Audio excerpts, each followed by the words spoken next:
In my family, we would eat his last meal before my father would ride off into battle. But one spring, father did not return. And we never eat testicles again. Oh, Thor.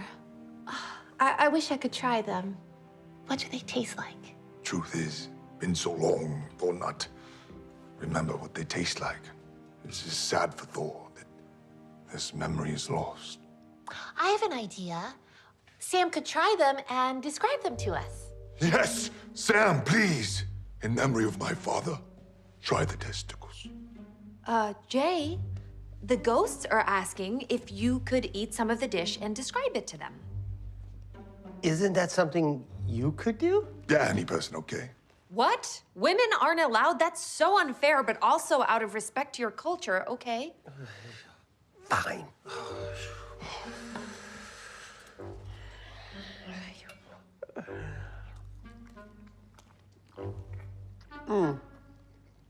Well? Yeah, it's not great. Why is it so chewy? Yes, all coming back to Thor. This is very special moment. Oh, Thor. I love this side of you. Oh! Oh, God. The cab just enhances the flavor. Oh, this is a disastrous pairing.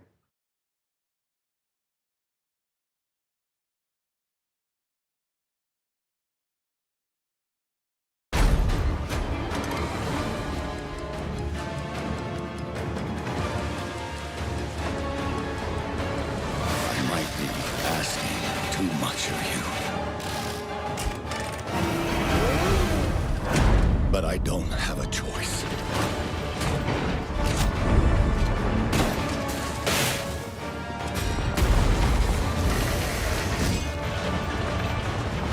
Only you can do this. Please, help me.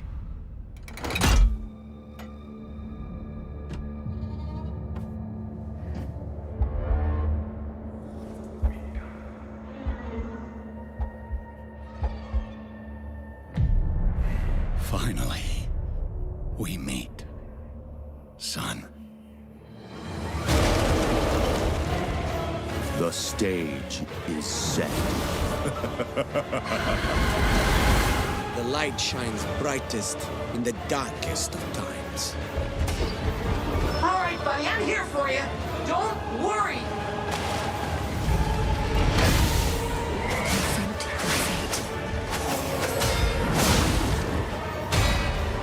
Don't give up.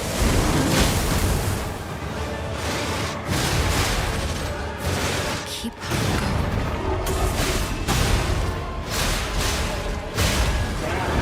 You can lean on me if you want.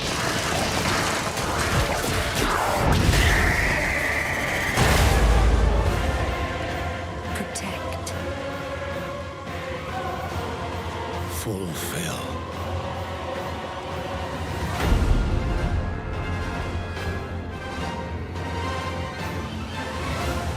Your destiny. Welcome to the wild frontier of mystery and magic. This is where your great adventure begins. Ever since the miasma came around these parts, it's been corrupting everything it touches, even the plants and animals. To restore the land, you'll need to set up your homestead and cultivate your garden. Craft new gear. Discover new recipes and create an arsenal of powerful spells. And when you're finally ready to venture into the miasma, who knows what secrets you'll find there. But don't worry, you're not alone in this. I'll be with you every step of the way. You and your trusty familiar Huckleberry. You ready? So stay in your sanctuary and discover what makes a home.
valiant adventurers once fought to bring peace to the realm of Farul and avenge a murdered king. But now, a new peril threatens its people. The once peaceful and benevolent queen has turned against her subjects, casting Farul into darkness and despair. The resistance is rising, and the fight for freedom has begun. Adventurers will travel far and wide to prevail. Victories will be hard fought, requiring strategy, strength, and courage. New alliances must be forged to bolster our ranks. The fate of Farul lies in the hands of the Resistance. The time to act is now. Will you join us, adventurer?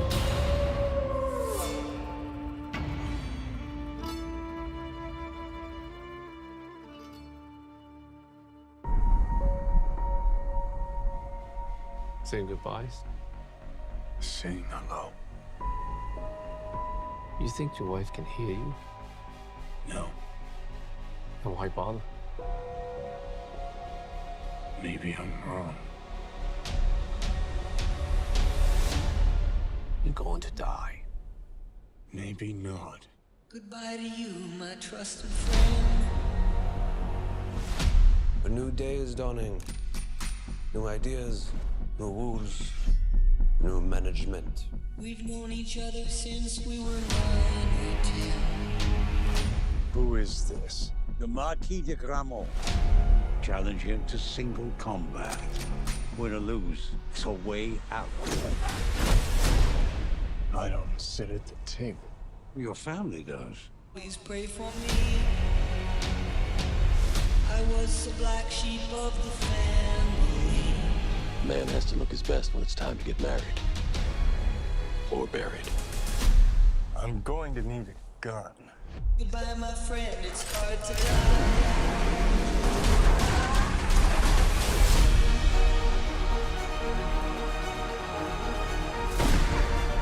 If you win, the table will honor its word. You'll have your freedom. It's hard to die. Under the old laws, only one can survive. Failure to meet at sunrise It's hard to die. will result in execution. Last words, Winston? Just have fun out there.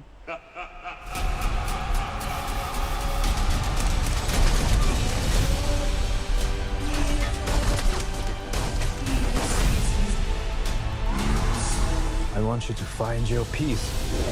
But a good death only comes after a good life. You and I left a good life behind a long time ago, my friend.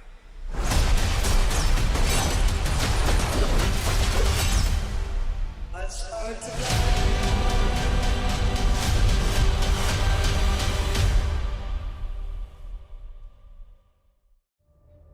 So I'm very happy to be here with the co-writer and producer of some of the coolest spectacle that's been on screen in the last 30 years. His new show, The Ark, is on Sci-Fi right now. Dean Devlin, thanks so much for being here. Thanks for having me. Great. So we're going to talk about Stargate, specifically the sequence where they go through the Stargate for the very first time.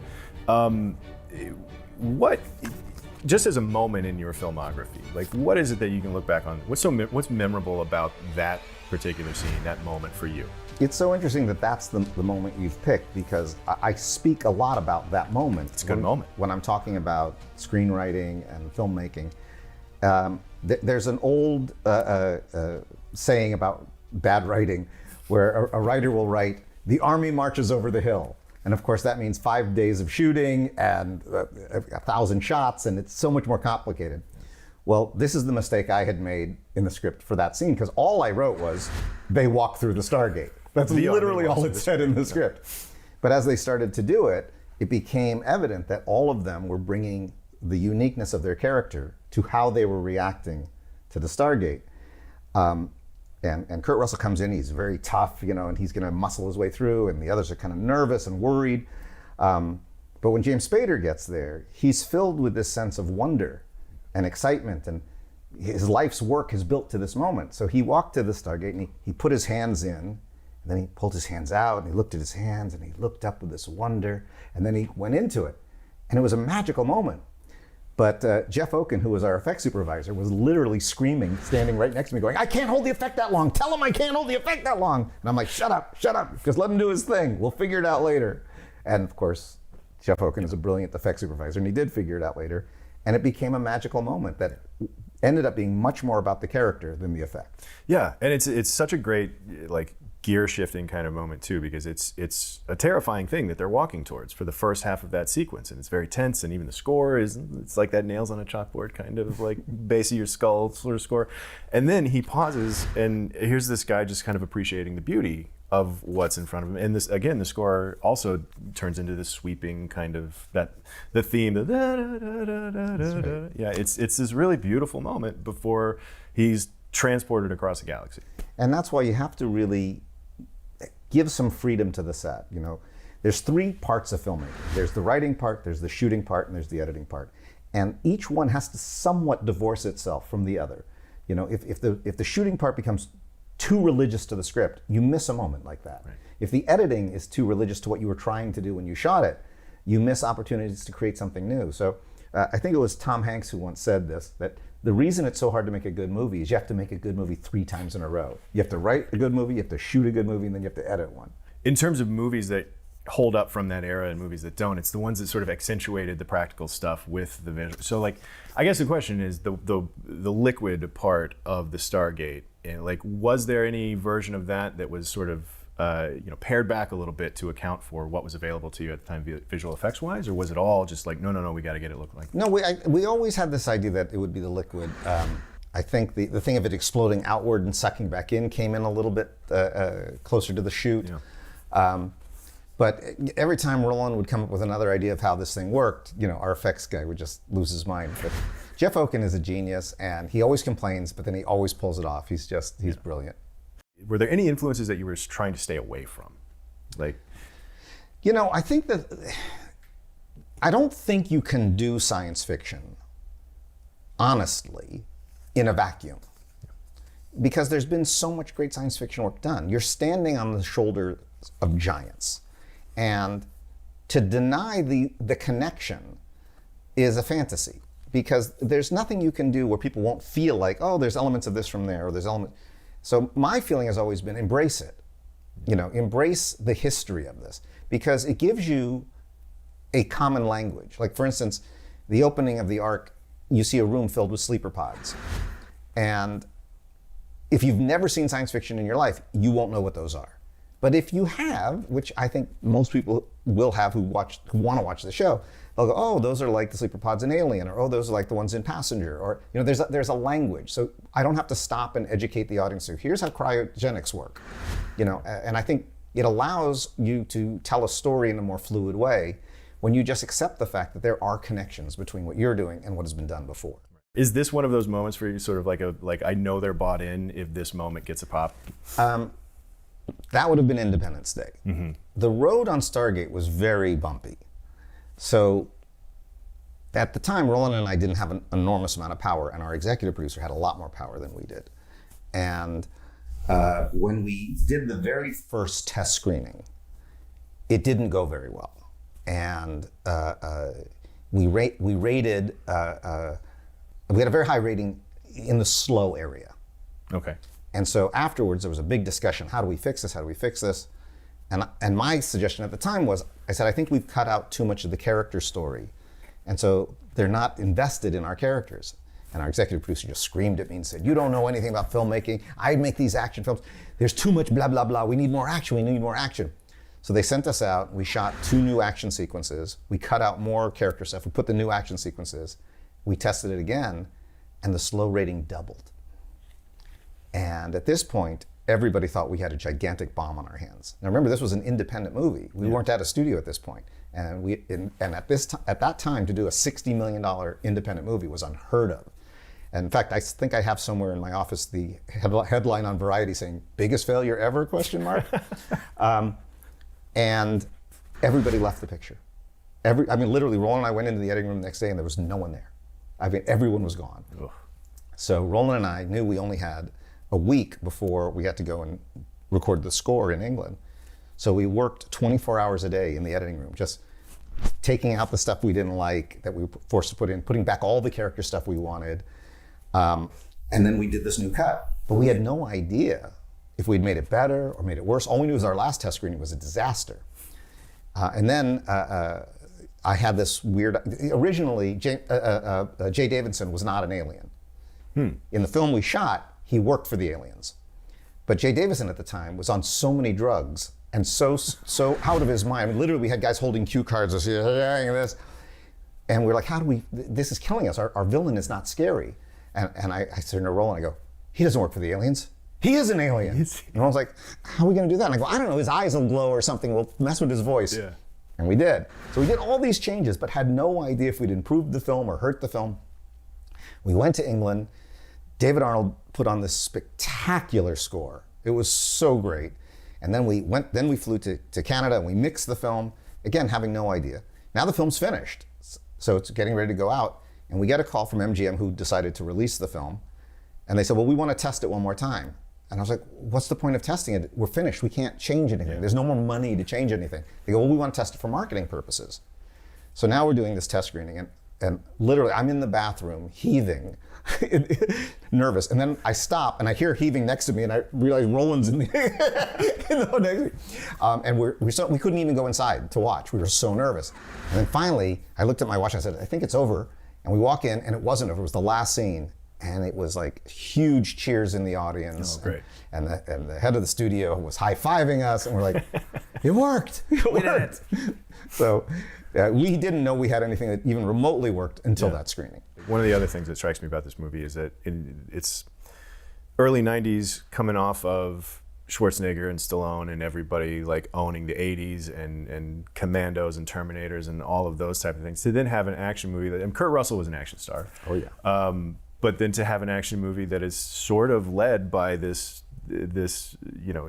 academic was kind of a new deal at the time. Well, I think that was kind of a theme in a lot of the movies Roland and I made together. In fact, I think he kept that theme going on. I guess we both kept that theme going on, which was the idea of trying to create our hero who wasn't a hero because of his muscles. He was a hero because of his brain. Right. It was very much part of Independence Day as well. And the librarian for me later, and I think he did the same thing with Day After Tomorrow, and so. But I think both of us wanted to create another kind of hero, one that was much more nerdy like us. Well, it worked. It worked because we're sitting here talking about it not too many years later. But Dean, thank you so much for being here, man. I really appreciate it. It was great to talk to you. Really appreciate the look back. But looking forward, catch The Ark every Wednesday at 10, 9 Central on Sci-Fi, and it's streaming the very next day on Peacock. Thanks again, man. Great talk.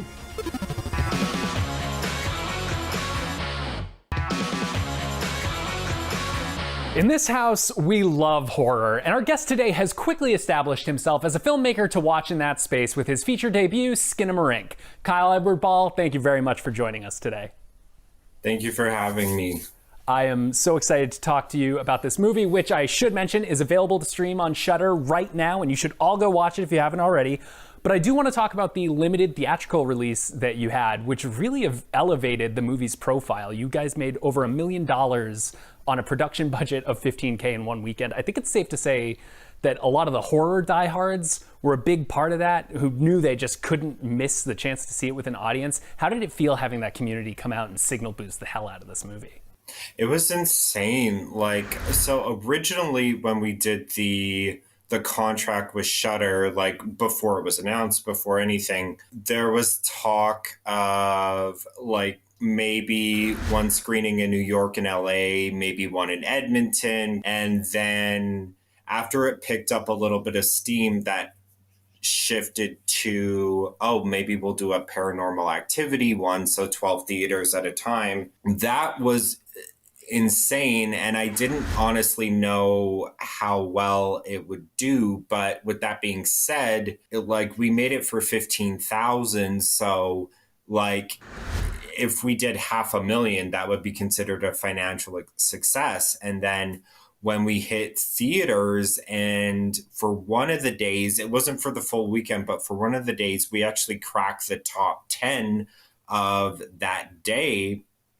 it was amazing. Like, it felt like it was just another thing in this whole experience where it felt like every dream as a filmmaker that you have has happened to me in the past 2 months. But now that the movie is out on Shudder, I do want to know, do you have any suggestions for like ideal situation in which to watch it? So I really think it comes down to, you know, good horror works on any medium, any screen size, as long as you follow rules of it's dark, you have your undivided attention. Like, it has to be late, it has to be dark, and it has to be loud is the most important thing. You have to crank the volume and not ride it for like, oh, there's a jump scare, I'm going to turn the volume down. You just have to let it happen.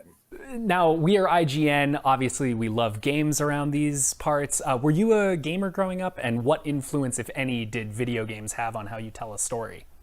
So, oddly enough, I'm not really a gamer. Like, I did play games like Super Nintendo growing up, but there's some weird exceptions to the rule where I would really get into a particular video game. And one of them, I guess if we're tying it back to horror, was I believe it was Resident Evil 4, the one with Leon.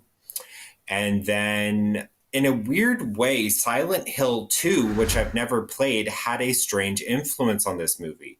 I remember years ago, my friend Shevlin said he was describing the experience he had of playing Silent Hill 2. And the way he described it was, he's like, Kyle, you don't understand. There'll be parts of the game where you're playing for hours and nothing happens. And it gets unnerving after a point where it's just nothing is happening, and it starts to feel like you're in the environment. That idea always stuck with me of just like, what if there was just parts of it where just nothing happened, right? When I was writing it and editing it, I thought I kind of toyed with that idea. Just literally nothing was happening throughout the movie. And there are a handful of shots in it where it's just like nothing. There's one shot in particular towards the end, I won't spoil it, where it's just dead. Right? So yeah, that's a weird way that Silent Hill 2, of all things, kind of influenced the philosophy behind this. Well, hey, if the internet loves one thing, it's cats. And if it loves two things, it's cats and turning horror movies into memes. And Kyle, I've seen you very active on Twitter lately. Maybe you've seen some of these, but I would like to share with you some of my favorite skinamarink things from around the internet, if you'd let me. Awesome. I want to start with Harry Nordlinger, who has a Skinamarink, a collection of his favorite shots from Skinamarink. We can get that up on the screen there. So those are Looney Tunes. Yeah.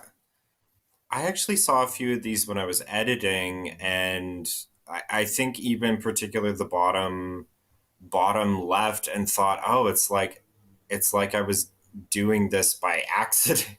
Well, let's move on to now. When Kinder Trauma's taken notice, you know you've made it in the horror world. Let's take a look at Skinamarink Shrinky Dinks. This was insane. Someone spent time on this. This is incredible. From Troop Respecter, this has been a point of contention on the internet. My review of Skinamarink, this is supposed to be a movie that emulates being a 90s kid having a sleepover, but there's several shots with the orange brick separator on the ground that wasn't introduced until 2011. Immersion ruined. Terrible film. Do you have a comment on?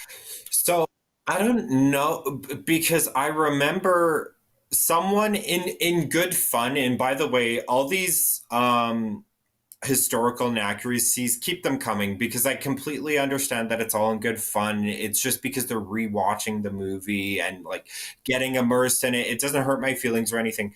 But I don't know if this was the person that DM'd me, because originally someone had DM'd me about the orange brick separator, and then it could be different Lego people, though, who noticed it. And I just figured, well, no one's going to notice. It's just Lego.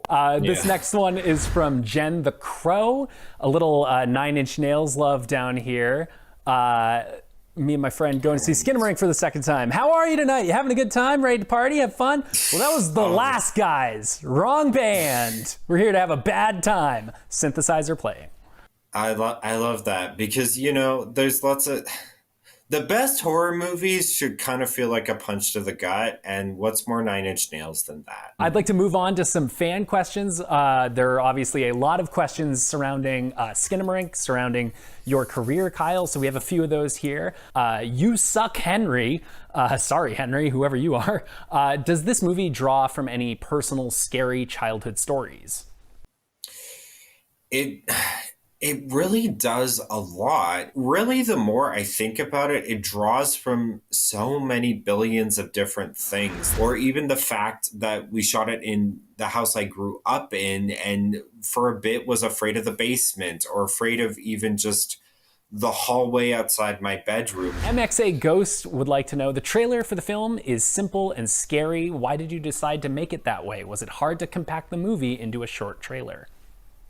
It actually was surprisingly easy. So I watched a bunch of 70s, 1960s trailers. I tried to steer away from 80s ones because those ones are completely different and more snappy than 70s ones. So I just watched a bunch of those, and then I let that sit and say, okay, what are some things I might want to replicate? What are some things I don't? It wasn't that hard because if you steep yourself in horror movies and old horror movies, and God, I love old horror movies, then a lot of it just kind of came second nature. And yeah. Heisenberg Delu 1 would like to know, I believe the movie is partially about the way we misinterpret our childhood memories. Did you intentionally misspell the name of the popular children's song as a way of sticking to that theme?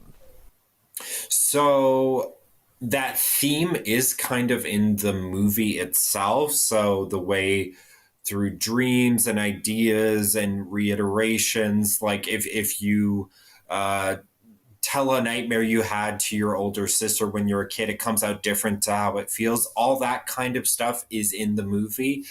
But the misspelling, it was intentional, but that's not the reasoning. I didn't want kids to go on YouTube and try to find the children's song and get directed to this movie. And this is the final one from Watch Aya Khan.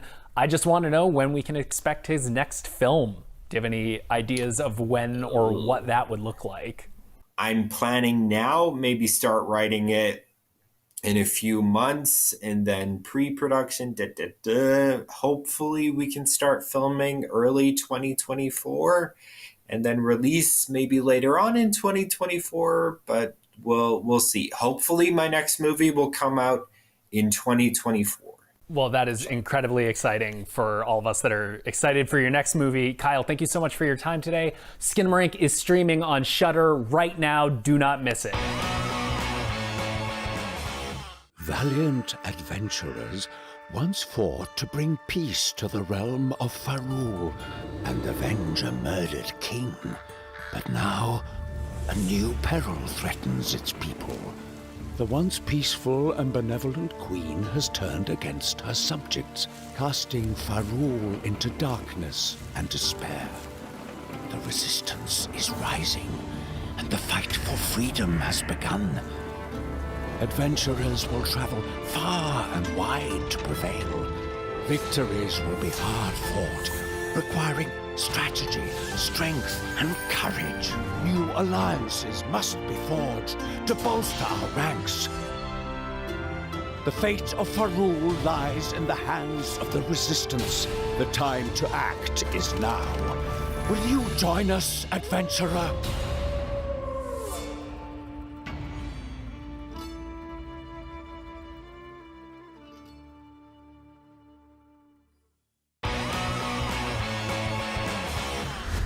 This is IGN FanFest 2023. This journey doesn't have a real ending.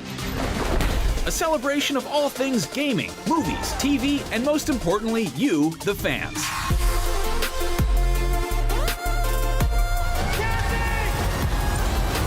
For the next few hours, we'll be showing you never-before-seen gameplay from Street Fighter 6 and Star Wars Jedi Survivor. Here we go. Exclusive looks at HBO's The Last of Us, and the next season of Netflix's Shadow and Bone. And of course, getting answers to your burning questions from the superpowered stars of Ant-Man and the Wasp, Quantumania, Shazam, Fury of the Gods, and more. What's it gonna be, Ant-Man? But right now, FanFest kicks things off with a bang or two. Here's Keanu Reeves with an exclusive look at John Wick Chapter 4. Maybe I'm wrong. I'm going to need a gun. I'm so excited to present this exclusive behind-the-scenes sneak peek at John Wick Chapter 4, only in theaters March 24th. I know a lot of you have many questions about the film, so I'll do my best to answer some of those too. Okay, first question. How does the body count in this film compare to the others? It compares very favorably.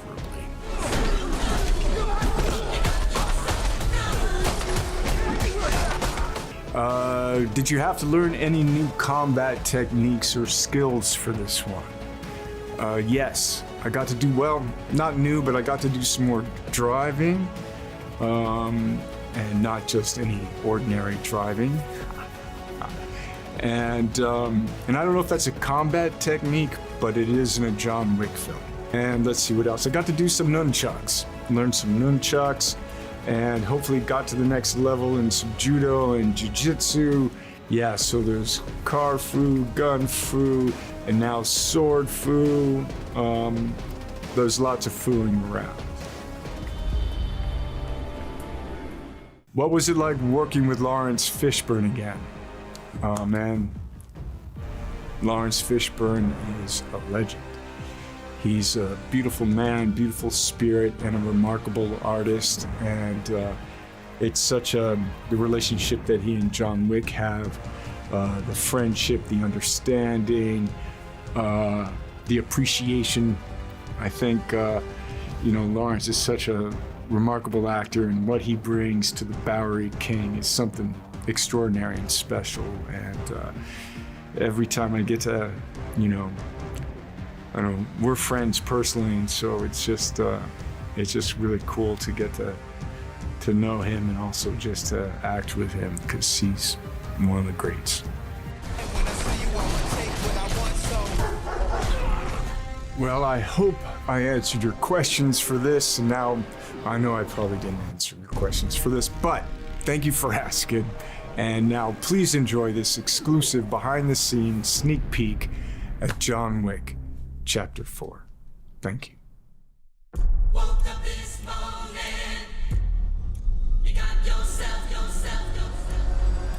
We're here working on John Wick Chapter 4. And so it begins. We have all of that John Wick swag. Cars, the weapons, the jiu-jitsu. But with Chapter 4, we took it to another level.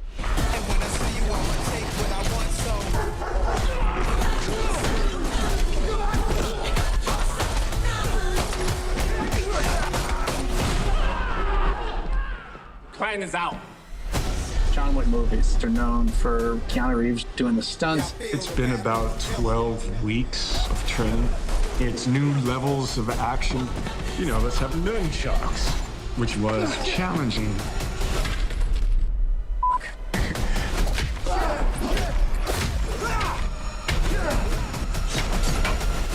Keanu's attitude and the talent, whether it's handling a gun, how it reloads, it's compelling to see him do it. You armed?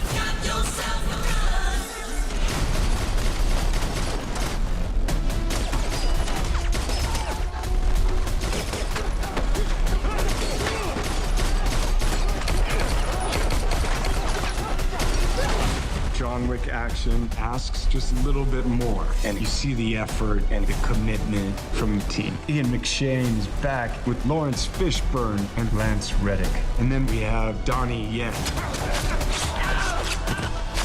Bill Skarsgård, Hiroyuki Sanada, Clancy Brown, Shamir Anderson, and the incredible Natalia Tena, Scott Adkins. Fighting Keanu Reeves. It's hard work, man. And also we have Rina Sawayama. They make it look easy, but it's not. for Chapter 4. We wanted to bring the muscle cars back. We really wanted to do something different. We're gonna have the sequence around the Arc de Triomphe. We tore all the doors off and lost the windshield. You're gonna do a reverse 180, and you gotta shoot a gun, and you gotta reload. He actually started getting too good in the car. We're smashing people, hitting people. It's just amazing. We've shot some stuff that pushes John Wick to the limit. Have we gone too far?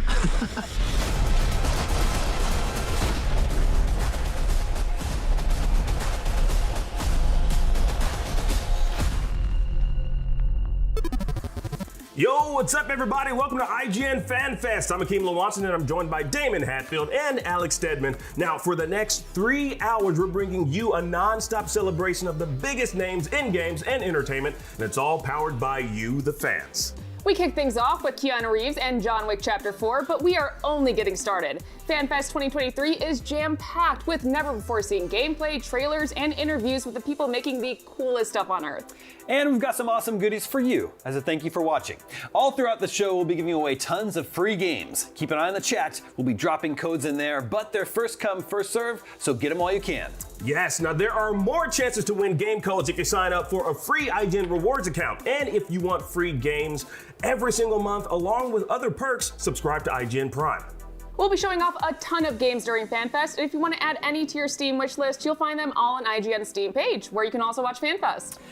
All right, coming up, we've got Star Wars Jedi Survivor and the stars and creators of HBO's hit show The Last of Us. And after that, we've got Hogwarts Legacy, Ant-Man and the Wasp, Quantumania, AEW Fight Forever, Creed 3, and so much more. But first, we've got a brand new look at the biggest fighting game of the year, Street Fighter 6. Let's check it out. Gotta remember, a cornered animal is the most dangerous. Oh wow, someone just got turned into a hashtag. What's up, everyone? My name is Mitchell Saltzman, and I'm joined by a very special guest. Thea Trinidad, also known as Zelina Vega, is a WWE superstar who holds the distinction of being a former WWE Women's Tag Team Champion and the first ever, and to this day, the only Queen of the Ring. But most relevant to today's particular segment, Thea Trinidad is the latest real-time commentator in Street Fighter 6. Welcome. Thank you so much. That was a heck of an introduction. Love that. Oh, thank you. First off, let's just talk about this awesome opportunity for you. How did you find yourself joining the commentary team of Street Fighter 6? Well, that one came from a good friend of mine named Andrew, who asked me if I wanted to be a part of the project, which, to be honest, I thought he was kidding at first. I was like, you know, this is a dream of mine. Don't do this. Don't play. Don't play with my heart like that. But he was serious, and it was so cool to be a part of his team, and just I knew that I was representing for him too. So I was like, I have to bring it. If I'm going to do this and be a part of such a amazing brand, such as Street Fighter, something that I've loved since I was a kid, and the inspiration to my last name, I had to bring it. This is what a real fight looks like. It doesn't get any better than this. Obviously, fighting games are a big part of your life. Tell us a little bit about your history with them, what your favorite ones are.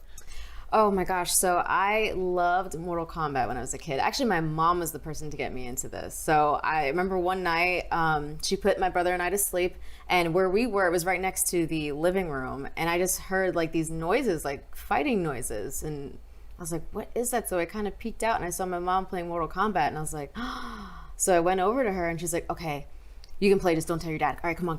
So that's how I started with Mortal Kombat. But I fell in love with Sindel. Actually, that was part of the inspiration for this hair. So Sindel was like my favorite in Mortal Kombat, and then Jade. And then I started cosplaying like pretty young. So it was just something that just evolved. Like I said, Mortal Kombat to then Street Fighter. I fell in love with Vega. I thought he was so cool. And yeah, it just evolved from there. This fight is getting mad personal, and I'm liking it. So, but I wonder, what does Up, Up, Down, Down mean to you as a superstar? It's amazing, honestly. And it's so cool because it's run by somebody who's such an amazing soul. Like, everybody loves Woods. Everybody loves him. And I feel like to have someone like him just in charge of something like that, it makes you just want to go in there and show out. Whether that's showing out in the way of like really trying hard in the video game because you want to win, or just doing it for the fans to see an extra side of you that they don't get to see all the time. And it gives us an outlet to just be ourselves. And he makes it just comfortable and okay to just be silly and nerdy and however we want to be that day. So it's really cool to just, especially like people who come up to me and are like, wow, I didn't know that you were actually good at Street Fighter. Okay, interesting. So, or I'll get like random challenges on my like Instagram, like on my DMs. Like a lot of people are like, okay, yeah, sure, you beat Kofi, but can you beat me? And I'm like, oh, you poor soul. So stuff like that.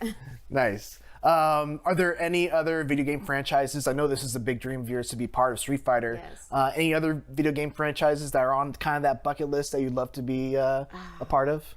So I actually really want to get into voice acting. Voice acting is something, yes, I love it. And like, I'm a huge fan of Naruto and Demon Slayer. And I'm just like, man, it would be amazing to have just a full circle of voicing a character and then cosplaying them in the ring. So whether that is for Street Fighter in the future, maybe, whether that's for Naruto Ninja Storm or for maybe a Demon Slayer game or something like that. But I would love to voice the character and then cosplay them. That's like my ultimate dream. Time for some good old violence. This is how you stay limber. You gotta crack every last limb. All right, well, Capcom was kind enough to provide us with a build for Street Fighter 6, and so, we were hoping to get a little taste of some of that Thea Trinidad commentary. Would you mind commentating on a match between me and my buddy Kalani? I would absolutely be down for it. There he is right there. Oh my God. From under the ring, Kalani appears. I've been practicing down here. I for this day. feel like I've done that in a Royal Rumble once before, and Hornswoggle might have been under the ring. You know what? It works for you. It works for Kalani. He wasn't originally going to be part of the segment, and then we decided to write him in. I'm hoping to still have that little Street Fighter 5 magic from before, Street Fighter 4 experience. All right. See if we can get through with it. And then the winner is going to go up against Selena, so there are some stakes here. Okay. I'm ready. You feel ready? I'm ready. Okay. All right, let's jump into it. By all means. Ooh, where do we want to play? Let's do the carrier level. Sounds good. Fly into battle. Oh, okay. You're quick with that. Oh my God. You know what? I don't want Kalani to win, so we're going with Ken. Well, I'll tell you what. I grew out the beard in preparation. In tribute to my boy Ryu. Okay. So naturally, I'm not gonna pick Ryu. Oh, Naturally, I'll do Ryu. I feel I was gonna say, it's some epic battle right here. Of course, yeah. The ultimate battle, I was gonna Ryu say, and Ken. It is the ultimate battle. Might be on a sweatshirt or two. One or two. A couple tattoos. Oh my gosh, look at this illustration. I'm still not over how amazing it looks. The gritting of the teeth and everything. Ooh. And the crap talking has already started. Oh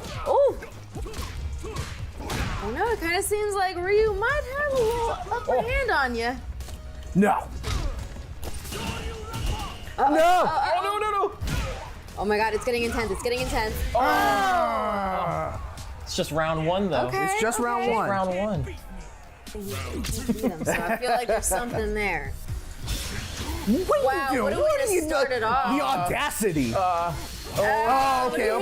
Okay. Hits him with it. I'm trying to sneak up on you. I feel like Ryu's coming with the grit. Look at him. Oh, but don't sleep on my boy Ken. Let's go. Oh my God. Bad punish, but good block. Wow, look at that. You win some, you lose some, but you gotta come back stronger. Pass the baton to you. Please, avenge me. So, full disclosure, we played some practice matches before the cameras were rolling. I think I still got to go with Ken. I don't want to, play a character that I need to play someone that I can actually win with. So, well, you know what? I feel like I think I got to go with Ken. Same thing for Jury though. All right. She's so cute. I can't get over how cute she is. She really is one of the coolest Street Fighter designs, I think. Yes. Especially ones that have come out in more recent memory, since Street Fighter 4 at least. Absolutely. Yeah. Her personality. Look at that. Look at her hair. She's so cute. Nowhere to run. Don't expect me to be a pusher. I know. I love it. He knows his stuff. There it is.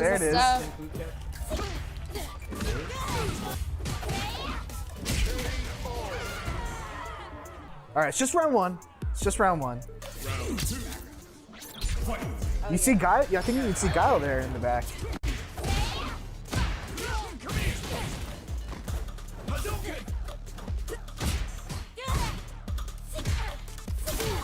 Oh, focus. I called it But not focused. again, look at that illustration, man. It's so good. It really is good. Oh no, I think I got hit. Oh no, okay. So that's an install. Me getting a little overzealous here. No, come on. No. Oh no. Don't you dare. Oh no. Oh man. Well, it was an absolute honor and pleasure. You know what? I'm trying not to be a sore loser, but it was really cool. All right, unfortunately, that is all the time we have. You can catch Thea Trinidad in Street Fighter 6 when it comes out on June 2nd, and you can catch Zelina Vega every Friday night on SmackDown. Zelina, thank you so much for stopping by. This has been awesome, and for everything else, keep it here on IGN.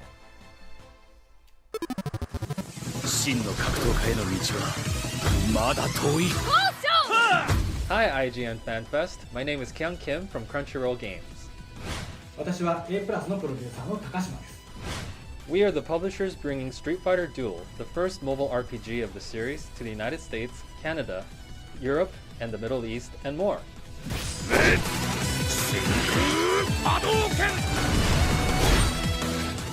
Hello, I'm Joseph from Topjoy, the developer of Street Fighter Duel. We are excited to work with Crunchyroll and A+ to publish the game, so more players can enjoy the Street Fighter game with a familiar experience on cell phone. Today we are showing off the Versus Mode gameplay in a friendly publisher showdown. There will be many single player and multiplayer modes like this one, fun skill combo mechanics, and over 40 characters to collect at launch, with new skins dropping all the time. And now, back to the commentary. 前線にいる竜がブランカの攻撃を結構食らっちゃってますね。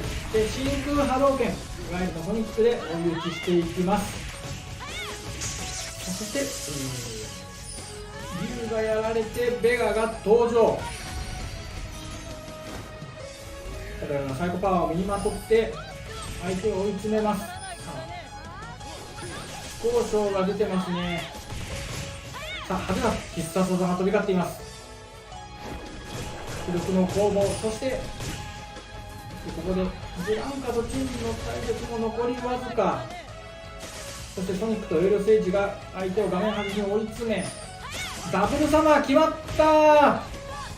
そして残りローズ1人。さあ、逆転の目はなかったか。ここでノックダウン。 Thank you for tuning in. The pre-registrations are currently open, so if you haven't signed up already, please go register now.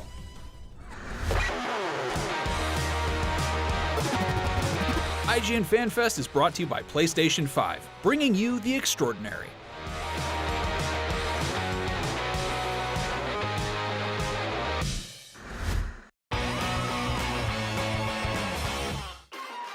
Tune into IGN 1 on your smart TVs for the latest news on your favorite releases, gameplay exclusives, and all the entertainment you can handle. Cinefix on IGN 1, your friendly Friday night home for film fanaticism. You're watching The Weekly Fix, ready to fill you in on anything you may have missed in the world of gaming and entertainment. Welcome to Should I Play This? This is what to watch here on IGN 1. Find it all in one place for free on IGN 1. They turned into a network. Who knew? Let's go.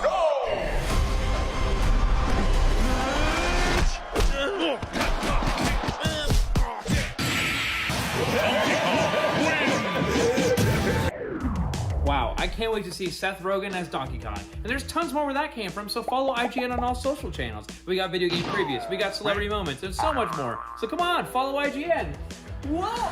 So you like IGN, huh? The news, the videos, the guides, and wikis, it's all in your wheelhouse. But do you ever wish there was more? Introducing IGN Plus, a brand new program that's loaded with tons of cool perks and benefits. Sign up for IGN Plus today and you'll unlock free games and in-game content every month, a free subscription to Map Genie Plus, huge discounts for stuff like Dream Gear, Power A, Humble Bundle, the IGN Store, and tons more. IGN Plus is just $29.99 a year for a limited time. You deserve a little extra. I love Splinter Cell. Conviction, which is probably my least favorite in the mainline series, only because it's more of an action game than a stealth game. But you're right, it is more actiony. And you know what? I like that, Ryan. I think it's cool to have big moments where you can execute everybody in a room. It's not an action game. You can bust in, execute everybody in a room one that stupid you've marked. I had to stop And it's myself from great. cursing. But if you want the Splinter Cell Hey, look how experience, dumb that is. it's awesome!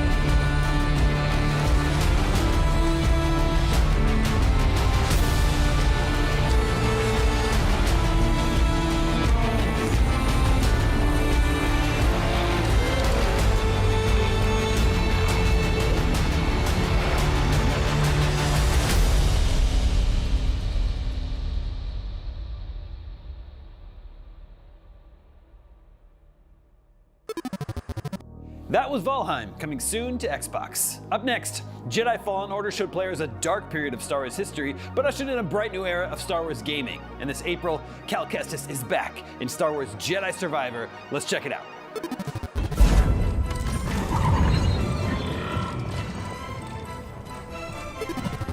Ryan McCaffrey here with IGN. I'm at Respawn Entertainment. We are checking out Star Wars Jedi Survivor all month long as part of IGN First. Jeff, you're design director for Star Wars Jedi Survivor. Thanks for having us. Yeah, thanks for coming. What are we checking out here? There's a lot going on in this game. We've played a lot of it. We'll be talking about it all month long. What particular section are we looking at here? We're looking at a Jedi meditation chamber, which is one of the many types of side content that you can find while exploring one of our planets on Jedi Survivor. Well, let's dive in here and take a look at it. So you want to there is a clear endpoint, and we're not going to reveal and ruin everything, but you're going to need to use your force powers, such as on this switch here, which moves this little rolling track along. And we're going to have to stack some knowledge together, right? That's figure right. This out?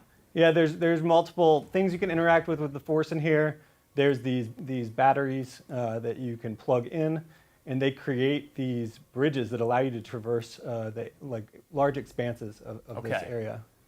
Is it fair to say this is a puzzle room of sorts? Yeah, it's kind of a change of pace of gameplay for people that want to dive deep into puzzle type gameplay.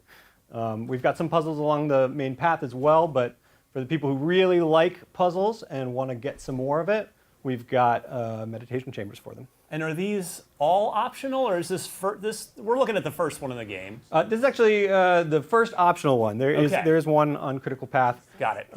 But this one you can stumble upon in one of our regions on our main planet, Kobo. So first of all, you can say, art-wise, this is a very cool, distinct-looking place. How would you describe the artistic vibe here within the context of the Star Wars universe? Well, these are ancient chambers. They've been around on this planet for hundreds of years, and it is a location where Jedi of the past would train and test their Jedi abilities. All right, so we're going over here to this other side. Another thing here is we have force echoes and scans where Cal can learn information about Jedi of the past who tried these challenges, maybe failed, maybe succeeded. Just characters in the past who were trying to hone their Jedi skills just like you are. So this one isn't particularly platformy, but platforming is definitely a big element in Jedi Fallen Order. I suspect will probably be the case again in certain sections of Jedi Survivor. Is it fair to say that the different Jedi chambers will test different skills as you solve their puzzles? Yeah, we have all of our types of gameplay mixed in within the puzzles, although puzzling's the primary aspect of these chambers. Cal's going to have to use his traversal abilities as well as his force abilities, maybe even combat abilities, to complete these different chambers. It's fair to ask, are the rewards worth it for players. Because, you know, for some people, if you just get, you know, a new piece of outfit for Cal, like, maybe I don't want to bother with the chamber. Yeah, but sometimes maybe the reward in certain things could be a skill point or something, you know, really tangible to your character. So, would you say that the Jedi chambers have pretty solid rewards in them? Absolutely, yeah. One of our new types of rewards this game are called perks. So perks are abilities that you can slot in to the perk system, and they can actually change your gameplay, customize Cal's gameplay, mostly in combat. So we really wanted to focus on really tangible rewards this time for exploration. So yes, we're going to have lots of a deep cosmetic system to customize Cal, but also we want to be able to customize the gameplay style. That was a quick look at the Jedi Chambers in Star Wars Jedi Survivor. Don't miss our 9-minute gameplay video that we kicked off our IGN first month with, and for much more, stay tuned all month long to IGN. That was a look at Star Wars Jedi Survivor, coming to PC and consoles this April. Up next, Netflix's original series Shadow and Bone returns later this year, but IGN FanFest is debuting the very first look at the Season 2 trailer right now. Check it out.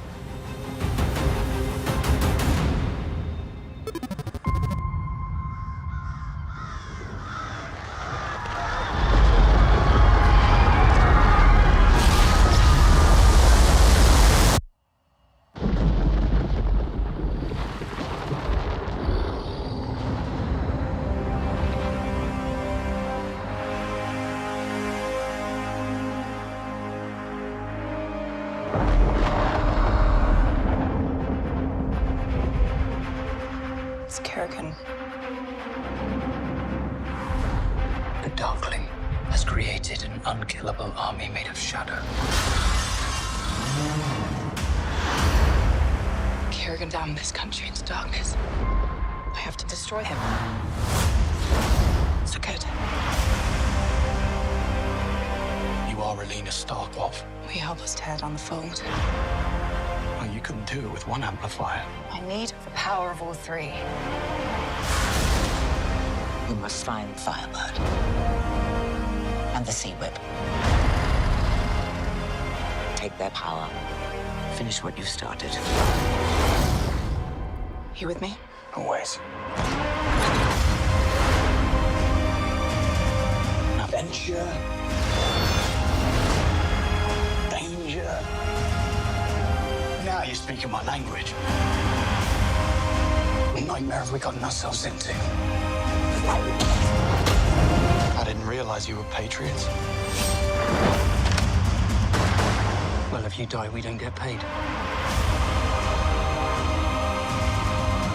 I promised that you and I would change the world. That is never going to happen. I'll destroy the only thing you have left. It is magic. You will not know what price it demands until it is too late. Are you willing to sacrifice that which is most precious to you?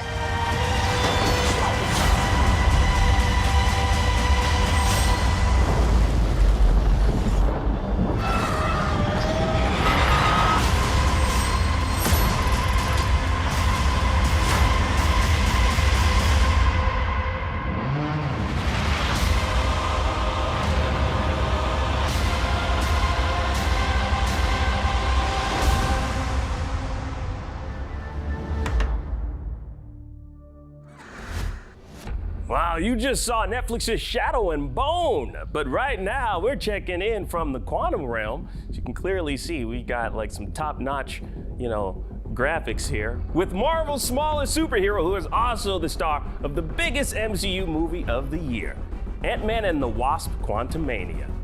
This is definitely the quantum realm. Is that what we're gonna call this thing that we're doing? We're just gonna call this a quantum. I used to ask myself a lot of questions. Scott, you're at ex-con. How are you an Avenger? That doesn't make sense. But everywhere I go, people tell me the same thing. Thank you, Spider-Man! I have a couple IGN fan questions, and I apologize in advance for this one, but it's from Brian. He asked, do you think the butt strategy would work on Kang? It's a really, really good question. The butt strategy? Have you heard of this? No. Forgive I'm excited about it. Forgive me, but why does an Ant-Man just shrink down so small, go up as... Oh, right. And then expand to big size and blow him up from the inside? Do you think that would work on Kang? Absolutely not. No? No. Why not? Because he's smarter than that. Yeah, you wouldn't have it. Trust me, you wouldn't have it. I don't think it would. I mean, this guy can go through multiple timelines. He's got serious powers. He's good. It seems like he could. He's a tough customer. Yeah.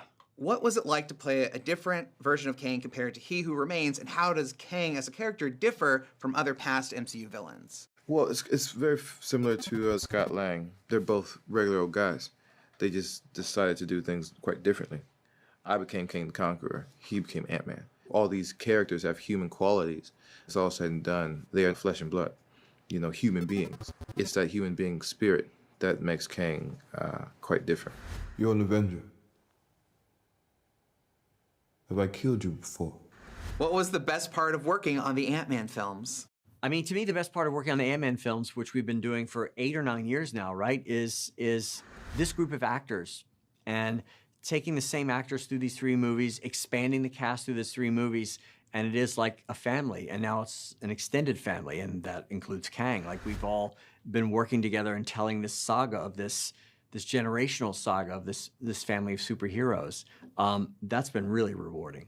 This is an IGN fan question from Best of Catherine. What is your... Really? Exactly. Oh, I love Best of Catherine. You know Best of Catherine? Yeah, of course I know Best of Catherine. I love that. Of course. Okay, so they ask, what is your funniest memory from on set? Aw. Well, thanks, Best of Catherine. I hope you really liked the movie. One of my best memories on set...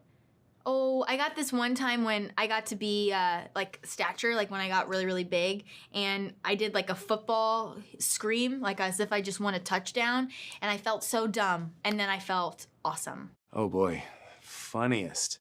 Somebody reminded me today that when we were filming is when I got that People magazine title. When I walked on set, Peyton had hooked up speakers everywhere and played "Let's Get It On" by Marvin Gaye. Oh no! Really loud, and it was really quite embarrassing because then he gave me a microphone to address everybody. What did you say? Nothing of any value, or it wasn't funny. I didn't even remember, but I remember feeling horrified. What was the most difficult part of filming this film? Not cracking up when I was driving the spaceship with my hands down these, I don't know what they were, these tubes, these liquid tubes, pretending like I really knew what I was doing. And that was the most fun, and yet the most difficult was I had to keep a straight face. The most difficult part of filming this thing, it probably was realizing the quantum realm, right? Because there's an extraordinary amount of physical effects and visual effects that go into making this thing feel real and tactile. That was probably the biggest challenge on this movie because 90% of it takes place in the quantum realm. Who are you? Just a man who's lost a lot of time, like you. But we can help each other with that. All right, now we've got to take a very quick break, but when we return, HBO's gritty and violent adaptation of the hit Naughty Dog game, The Last of Us, has been making our Sunday nights tense and heartbreaking. But we found some people who might help us cope with it all. Joel and Ellie themselves, Pedro Pascal, and Bella Ramsey. Now we'll be talking to them right after this break. IGN FanFest will be right back.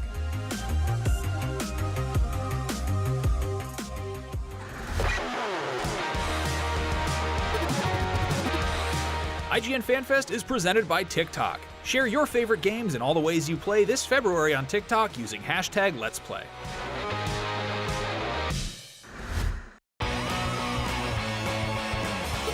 Have you been stuck on the same quest for just way too long? I just want answers! IGN strategy guides and interactive maps are here to help.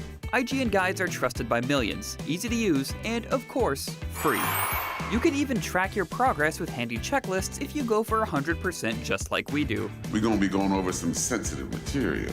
IGN has the very best, most complete, and accurate guides for God of War Ragnarok, The Witcher 3, Pokemon Scarlet and Violet, Genshin Impact, Elden Ring, and so much more. I will require some time to process this information. Every guide is tested and verified for you by experts. Just search for IGN. It's over, Anakin! I have the high ground! You underestimate my power! Don't try it!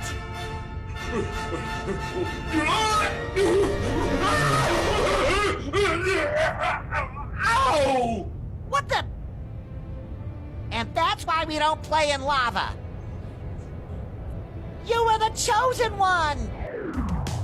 Wow, I love SpongeBob, and there's so much more where that came from, so follow IGN on all social channels. We've got video game previews, we've got celebrity moments, and so much more. So come on, what are you doing? Let's follow them. Behind every game, movie, and TV show you love is a wild, crazy, and sometimes unbelievable story. No one is just black and white. From revealing the secrets behind your favorite franchises to solving a legendary video game mystery, I'm coming for you. IGN Inside Stories gives you a peek behind the curtain. If people come to the game now and see what's going on there, I think they'll be surprised. Join us as we dive into hyper-dedicated fan bases, worldwide phenomenons, and the most incredible untold tales in games and entertainment. I said, wait a minute, that doesn't sound so good. It was definitely not what I expected in the best way. Inside Stories, available now only on IGN. If you don't think there's hope for the world, why bother going on? You haven't seen the world, so you don't know. You keep going for family. I'm not family. No. You're cargo.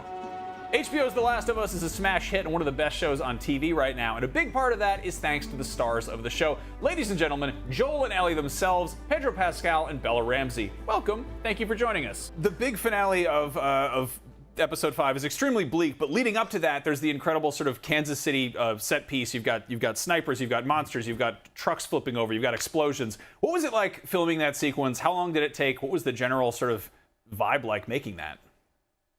I loved that sequence. You hated it.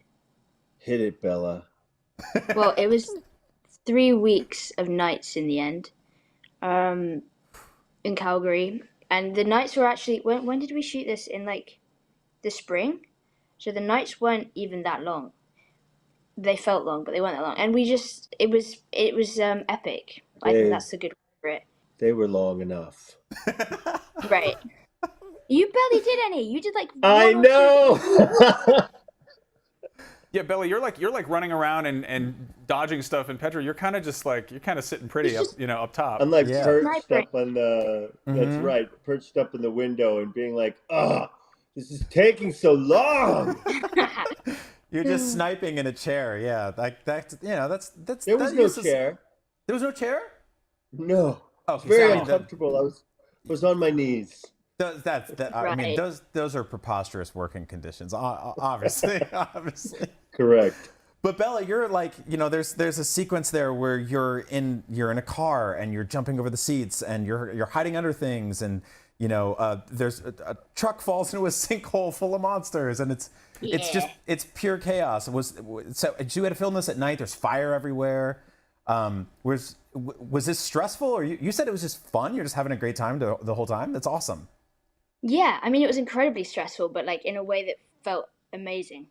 Yeah, I mean, I got so many bruises. I actually got a real black eye at one point. The clickers are dragging like Lamar and Kivon, Sam and Henry from under the car, and I stab him the clicker, and he dies. At one point, his as he was flailing around dying, during a take, he accidentally, the poor guy, whacked me in the eye, and I was so proud of it. It was just, I had a great time. Now this was shot over the course of like 11 months all over Alberta, Canada, among other places. You have tons of awesome sort of outdoor locations. Was there, aside from that big nighttime set piece, were there any sort of sequences in the show that were just especially sort of breathtaking to be a part of? Yeah, we were there for a year, as you say, and we used, we were on the mountain, by the river, on the lake, in the snow, in the rain, in the sun, on the prairie, on the set. It's hard to identify exactly like which one was more special than the next. They were all, equally challenging and wonderful. And it was always nice to get on the horse with Bella, especially if it was like a nice wide shot so that no one could bother us. We could like turn our mics off and have our conversations and ride the horse. Remember how unruly that one horse was in terms of getting into, and we would have to kind of like, he would be so ready for action, and he'd just have to kind of like spin around in circles. We just got used to it. We're like, all right, do your spin, and then action, and then he would just like walk the line. Oh wow! I remember that. That was his process. Yeah. Now, did you actually pick up any survival tips, or I guess life hacks in the process of making the show with all that outdoor time? I didn't learn anything.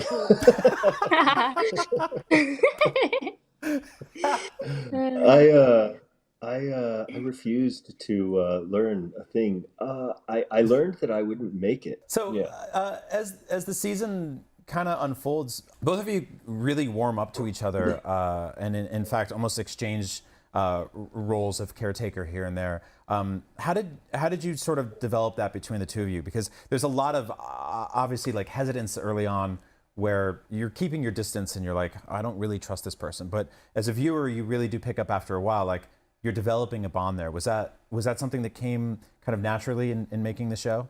I mean, apart from the fact that we deeply despise each other, it was pretty good. Right? You don't know what good acting is. Girl.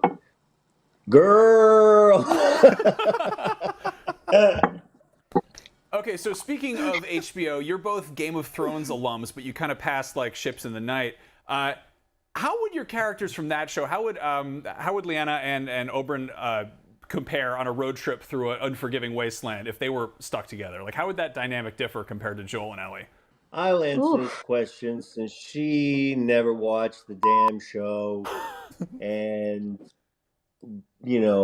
first of all, I'll tell you, Bella, that Lyanna Mormont and Oberyn Martell would be fucking besties.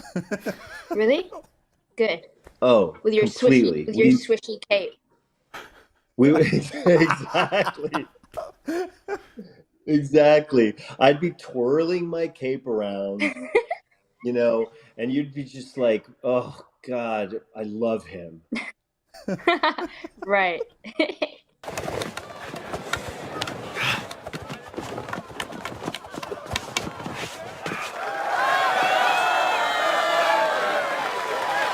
People think of The Last of Us, they don't typically think musical, but it definitely kind of it goes that direction.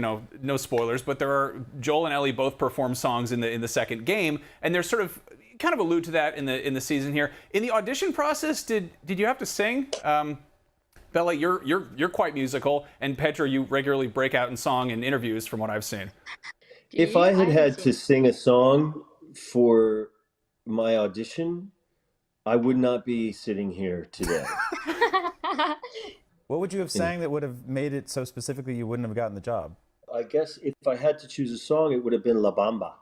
I could see them being like, that doesn't really fit with what we're doing here, but... Para bailar la bamba. Para bailar la bamba se necesita una poquita de gracia. See, you got the job. Mm-hmm. There you go, breaking out in song in yet another interview. Bella, what about you? I like Ellie plays the guitar. She sings. Is that something that we might see from you later on? I mean, possibly. So I did a self-tape, and then I had a Zoom with Neil and Craig, and I made a point of positioning my laptop in a place in my room where my guitar was hanging up in the background, just so they know, just so they knew. We got some questions from some fans who love the show. TW Last of Us on Twitter says, did you take anything from the set, something that you liked so much and you thought about taking it home. So he wants you to admit to a crime. Did you steal anything? I don't think I did. Oh, man. Did you? I don't think I did either. I did one thing, but I can't say. What? You heard me. Can we get a hint? Do I know about this? Is it a crime? Yeah, you know about it. I have no idea. You're gonna have to text me after. I love this. We get teases of secrets, but not the. I mean, that's sort of the problem with The Last of Us. It's not like, I don't know. It's not like being in like a epic fantasy show where you're like, ooh, I want a sword. It's like it's a bunch of really beat up stuff. Like everything's like kind of dilapidated. That's fair. Now, Chai Jaran says from Twitter, did you guys play any pranks on each other throughout filming? If so, what were they? I could see both of you doing that. That seems like the kind of thing that might have happened. Pedro, what about you? You played a prank on me What'd I do? and Anna in Oh, episode. yes. One time I scared the out of Bella and Anna Torv. They were being such little kids on the set while we were escaping the QZ, and they were so scared, and they had to go through this big tunnel, kind of like sewage, sort of like drainage kind of tunnel thing. And basically they were in there and being like, this is so spooky. And I took the opportunity to scare the out of them by going, whoa! And it echoed, and they screamed at the top of their lungs, and I hadn't been so happy in my entire life. Well, thank you both so much for joining us. New episodes of The Last of Us air Sunday nights on HBO. Joel, Ellie, it's been a blast. Thanks a ton. Thank you. Thank you. Thanks, guys. Hi there. Sorry to interrupt, but if you're a fan of PlayStation games like The Last of Us, you should come hang out with the rest of us here on Beyond, IGN's weekly PlayStation show. Every Tuesday, we break down everything going on in the world of gaming as it relates to PlayStation, talk about the biggest new and upcoming games, share our hopes, dreams, deepest secrets, and darkest fears, and have an all-around good time talking about games that you can play using a controller that has a triangle button on it. Catch us on IGN.com, YouTube.com/IGN Games, or in audio form on Stitcher. Thanks for letting me get that off my chest. Now, let's have a chat with The Last of Us showrunners Neil Druckmann and Craig Mazin. Enjoy. We're gonna be brave, and we're gonna get out of this. Hey, let's go, come on. Get in. Joel? Denise, get back inside the house! You lock your doors, now! Come on, get...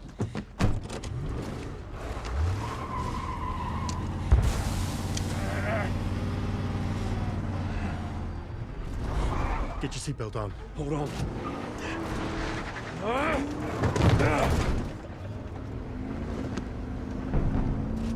Joining us now are the creators of HBO's The Last of Us, Neil Druckmann and Craig Mazin, along with Gabriel Luna, who plays Tommy. Welcome to FanFest, guys.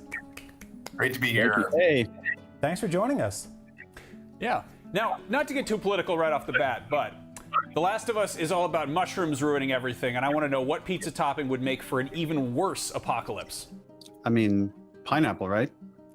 Yeah. Well, pineapple with ham is obviously the worst combination ever. Oh my God, I love you. Yeah, no, I'm from New York, so Yeah. no. Oh, thank you. New Jersey. So Look, that makes me so happy. I'm a pepperoni guy all the way, but last night I had a prosciutto and jalapeno, and it did have pineapples on it. Very few, but it did taste pretty good, man. All right, so let's talk about that big, massive escape sequence in the first episode. It's The Last of Us game or show very much plays by like prison rules. You just kind of kick somebody's ass on the first day. Craig and Neil, can you kind of talk about what it was like adapting that from a physical, completely or virtual, completely CGI setup to making it physical and live action? And Gabriel, I guess, what it was like to actually be in a speeding truck going through a bomb to hell apocalypse in the making. Craig, let's start with you. Well, my job was to try and recreate the feeling I had when I played the game. It wasn't so much about nailing all the specific things to make it look exactly the same, although the more we did it, the more we often did draw direct inspiration from the way the game looked. It was really about creating the feeling. But when it came to creating tension, that to me is as much about performance. So looking at how Tommy and Joel and Sarah interact with each other as a family within the context of this impending doom, and then how they behave under these extraordinary circumstances. It was exciting to watch, and all we really needed to do was try and instill people at home with the same terrifying feeling that I had the first time when I played the game. What are we doing, Joe? Neil, obviously, like this is something you've already done this once. This isn't your first rodeo, so to speak. What was it like, kind of adding to that and really building on that whole escape sequence? Yeah, just remember a lot of brainstorming, outlining, and just saying what are the moments we want to keep. Where can we add something new? For example, the fake out with the car crash and the plane sequence, and then the big difference in execution from game versus live action is in game those elements are much more compartmentalized. They could be done more in isolation, and like you could finish a whole part, like all the animation, and then move on to something else. Here you're working with all these different departments, so we would have months beforehand all these meetings of what should our infected look like, what are they wearing, how much do we show it, what kind of lighting do we want to have in this area. We were at Fort McLeod, where we took over a whole city block and transformed it into Texas, and then we said action, and just seeing like they're acting in that truck. There's a stunt driver on top of the truck that's driving it, and all the stunt people, the effects, everything is happening at once. So to be able to pull it off, it takes such a coordination of everybody. It was kind of incredible for me to watch. And Gabriel, you've been involved in some gigantic productions before, but this felt just epic. There was an insane energy to the opening of this show. What was this like for you? Yeah, no, as you mentioned, I've been involved in some large productions, and this one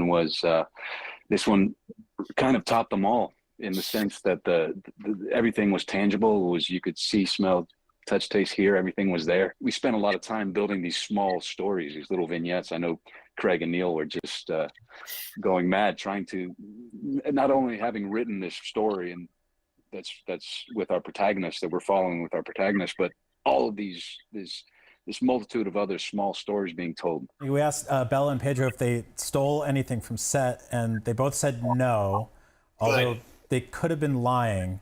But I want to extend the question to you guys. And no one's looking, no one's paying attention right now, so you won't get in trouble. But did any of you steal anything? I did. Oh. But I did return it. But I stole Ellie's knife. And then the prop master contacted me. He's like, look, I'm gonna get in a lot of trouble. Please return it. Give me my knife.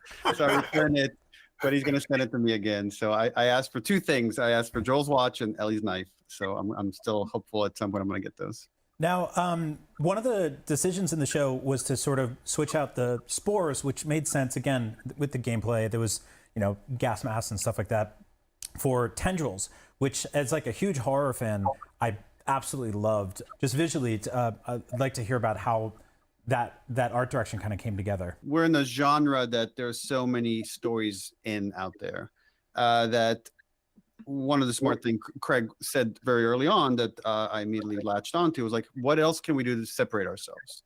That we already have the clickers, and now they stand out because the way they have echolocation, how they look, but the more recently infected are closer to zombies. So what can we do that's different? So we had many, many brainstorms and conversations about what could the vector be? What's another way they could do than just biting someone?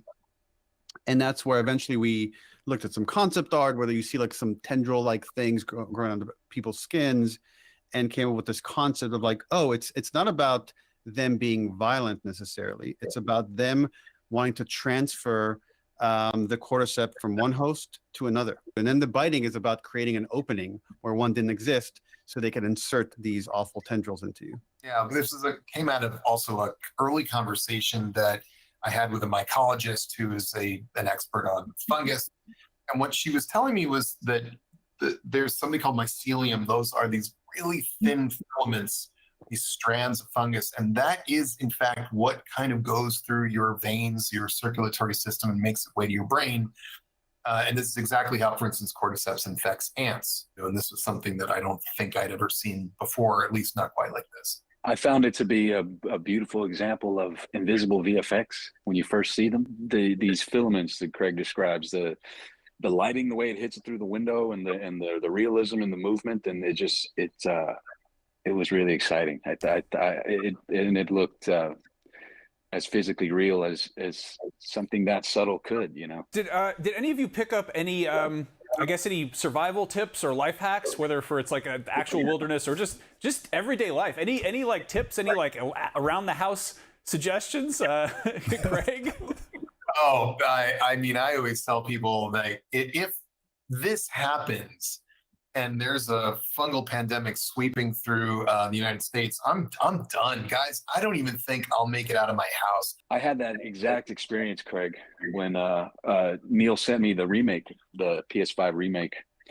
And I quickly turned on the permadeath mode, and I was like, I've beaten this game before. I know where things are. I'm gonna go ahead and try it this way. And literally died, man. Got hung up on a fence when you're trying to run into the barn, and you're following Tommy into the barn right the last before the cutaway. Yeah, do your best to become an Ellie and tell some good pun jokes and find your Joel, because otherwise I'm there's no surviving for me. Nice. Now we got a question here from Swami MSN on Twitter. This is for Neil. Now that the show has arrived, do you think you need to write future Last of Us stories from both TV series and game perspective, or will you strictly stick to games? Are your future Last of Us stories impacted by this TV series? So that kind of really assuming you're making more Last of Us stuff right there, but that is like a coded. Is there Last of Us Part 3? No comment. I'll just say right now our focus is on we have the multiplayer game coming out, and we're going to reveal more of that later this year. Beyond that, it's the same process we've always had. We don't do something that we're not extremely passionate about. So unless we had a really good, compelling story to keep the story going, then it ends in part 2. We didn't want to do gotcha journalism, so we thought we'd employ like a sacrificial fan and then try to no. Thank you all so much for joining us today. The show is fantastic. The audience loves it, and it's a huge hit. So congrats. Thank you guys. It was Thanks, great. guys. Thank you. Experience the game that inspired it all. Whether you're playing through Joel and Ellie's journey for the first time or revisiting the classic again, The Last of Us Part 1 is available now on PlayStation 5 console and coming to PC on March 28th. IGN gave The Last of Us Part 1 a 9 out of 10, calling it a gorgeous and well-honed remake, so don't miss out. FanFest is presented by The Last of Us Part 1, available now on PS5, pre-purchase now on PC. Rated M for mature. Stick around, we'll be right back after this.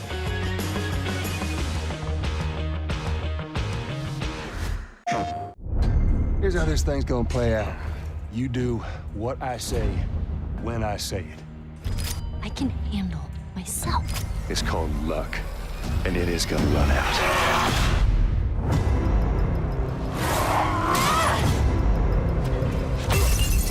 Do you even realize what your life means?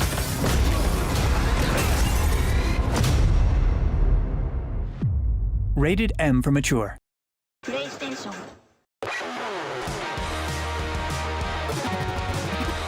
IGN FanFest is presented by The Last of Us Part 1, available on PS5 and PC, rated M for mature.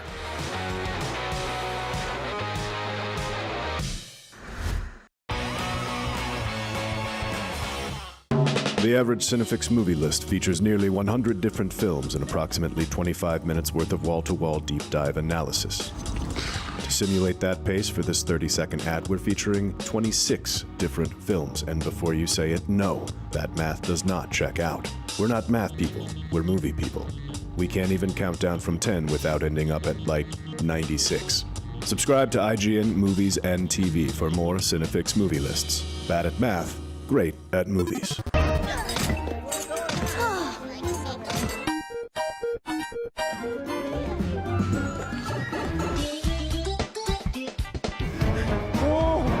Okay.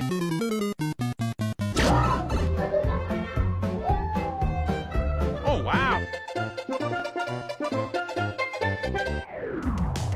That's actually my ringtone, and there's so much more where that came from. So follow IGN on all social platforms. We've got video game previews, we've got celebrity moments, and so much more. So come on, tap that follow button so I get paid.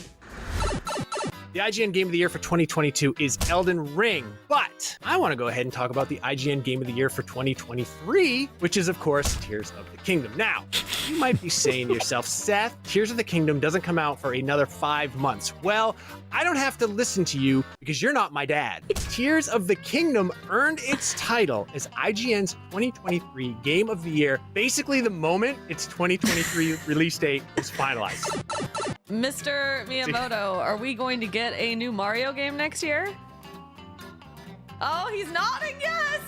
Mr. Miyamoto, are we gonna get more DLC for Captain Toad Treasure Tracker? Ooh, good question. That would be wonderful. Oh, He's disappearing.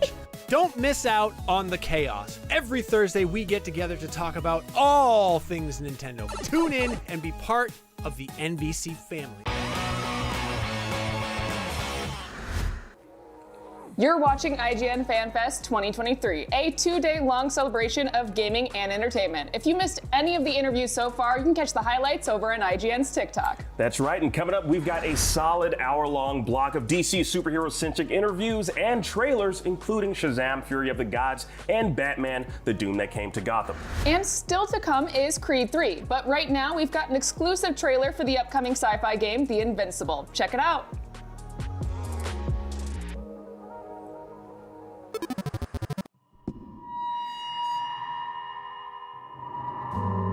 I believe in mankind, in its unlimited possibilities.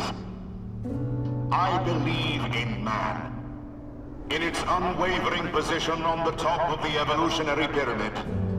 That is why I, wholeheartedly, having knowledge of our spectacular advancements, believe in the success of every interplanetary mission.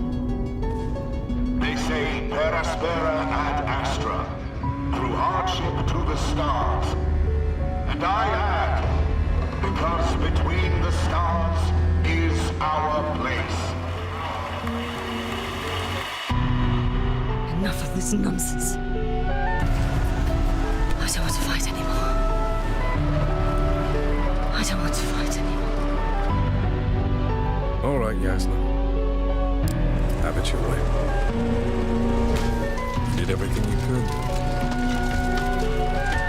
But even that wasn't enough.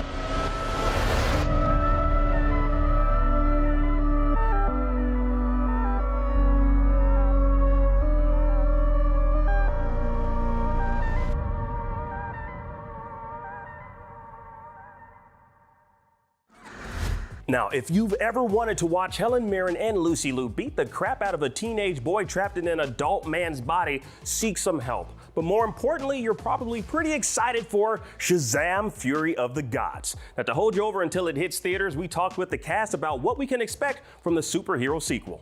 Take a look.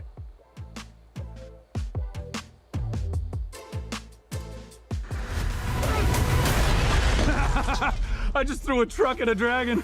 I love my life. Hello, I am Joshua Yale, and I am here with the cast of Shazam! Fury of the Gods. What's up, everyone? Yay! Wow, what a welcome. I love that. So to start, I wanted to just get a sense of who all of you are and what this movie's actually about. So for our returning heroes, what can you tell us about where we find your characters when the sequel starts, and how do you feel about this new threat that arrives? Billy's about to turn 18, and in the United States, you're an adult, you age out of the foster care system. It took him 14 years to finally find a family, and now 3 years later, he's freaking out that maybe he's going to lose that family. So that's a big thing. But then also, these guys have been stumbling through their superpowers for 3 years. They're all getting a little bit better at it, but like the teamwork still needs a lot of work. Mm-hmm. And so he, as the leader, is trying to keep everybody together for those purposes as well. And then these goddesses, not evil, not villain, goddessai, come down to, go ahead, Nana, you can explain your part. Yeah, well, we come here to avenge our father, and we are trying to bring balance. Our powers. Yes, Mm-hmm. yes, which is very important. Which have been stolen by these superheroes. Oh, so that's what your characters are so furious about. Yes, the Fury. That's the Fury. That's right. I'm putting it together. Yeah. We are furious.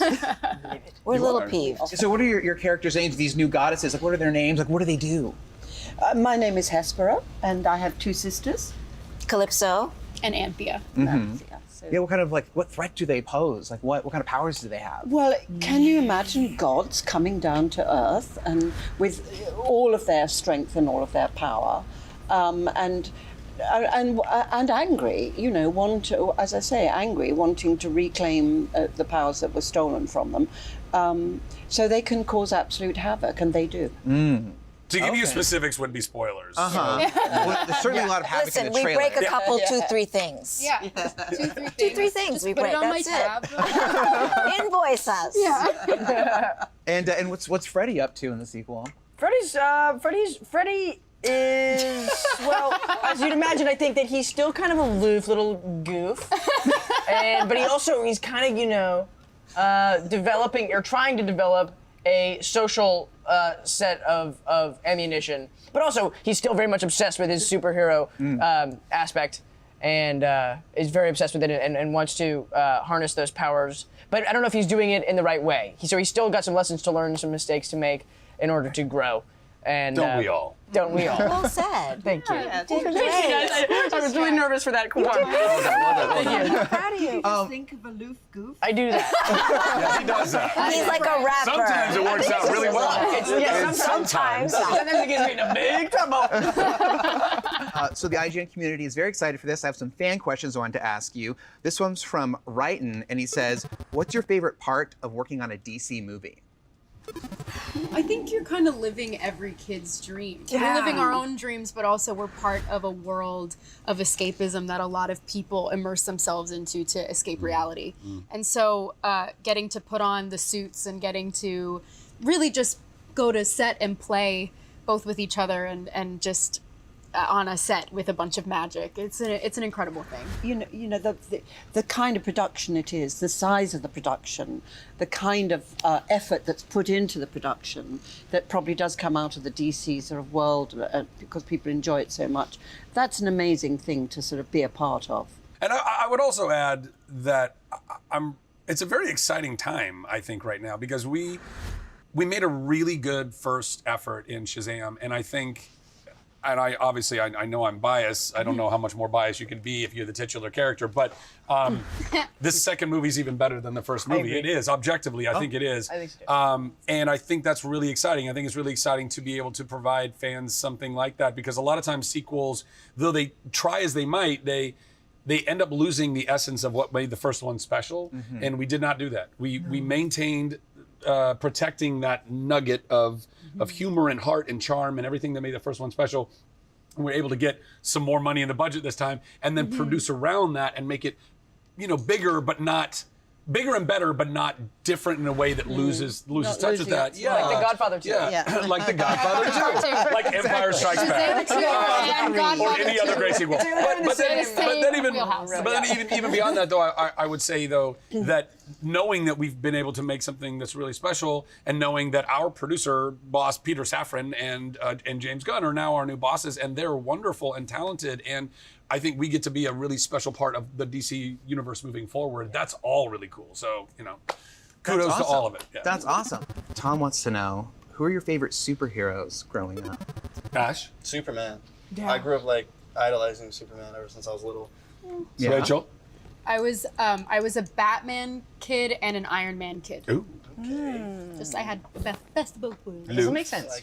Wonder Woman. Wonder Woman. Batman was my favorite and still is my favorite. That's your answer. I like Catwoman. Oh, yeah. Nice. Hey, okay. Michelle Pfeiffer's Catwoman was so good. Yeah. She was the bestest. Yeah. I don't know. Probably, honestly, it was probably an X-Men. I jumped around a lot in the X-Men world because I just loved the idea that they got their powers from their genes mutating, because it felt like the closest thing that could actually possibly happen in my life. Like, I wasn't going to be around gamma radiation at any point, but maybe I was a mutant. Maybe I would somehow change, and in the middle of the night I would transform, and I'd wake up in the morning and I could fly. Never happened. But I will say, and again, this sounds kind of biased, but I think Shazam is such a great character. He's so unique. Most other superheroes are very serious and they're very brooding, and very rarely do you get. Peter Parker is the closest I can think of, which is like this, kind of naivete and a good heart, and they want to do good in the world, but they're kind of stumbling through it a little bit, and it's so fun. So I think me. Shazam. Okay.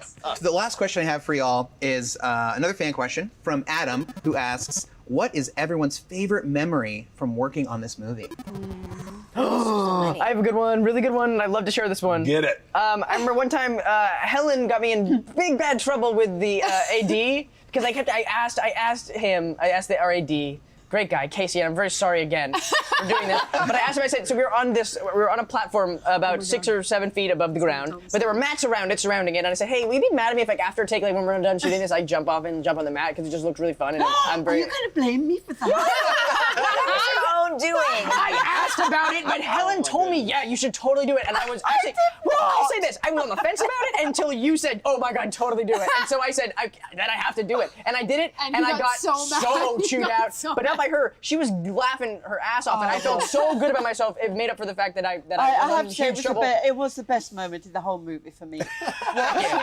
Watching this boy launch himself, just like off the top of a building, not with the camera rolling or anything, just the pressure of it. He just put his arms out and everything. And I knew he was safe because there were all these mats down. But also, I was a minor, and allegedly I could have gotten hurt. They went ballistic, didn't they? He did get chewed out. Which is very irresponsible and bad of me. Oh, wow. And very funny. And very great. That's amazing. Oh, well, one came to mind, and that was after. It's just another Jack story, but There's a few of those. it was. We had a day where Anthea and Freddy and the Wizard have a scene together. And so Jack has a very fun dynamic with Jaimin Hansu, who's wonderful and we love very much. And Jaimin messed up his line on one of the takes, and Jack turned to him and said, "This is why you've been nominated for the Oscar and you never won." And I held my breath like, oh my God. And then Jaimin cackled. He thought it was the most hysterical thing that's ever been said, and it was just one of those things where it was like, it was just like, you can't remember your lines, John. I mean, this is why you've been nominated for the Oscar and you never won. And then I was like, oh no. And then he thought it was really funny, and I also got to laugh because he got to laugh. Why would I say I that? don't know. Why do you say half the things you say, Jack? I know. I should just hear it. It was wonderful talking to all of you. If the movie's half as fun as this interview, it's going to be a blast. I can't wait to see it.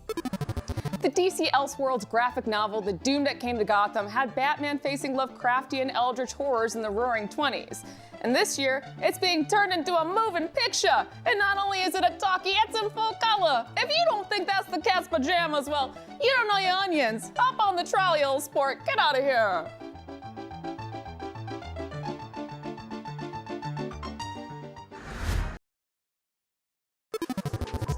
That mix of comic and cosmic horror was Batman: The Doom That Came to Gotham.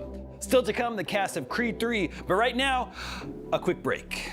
IGN FanFest will return shortly.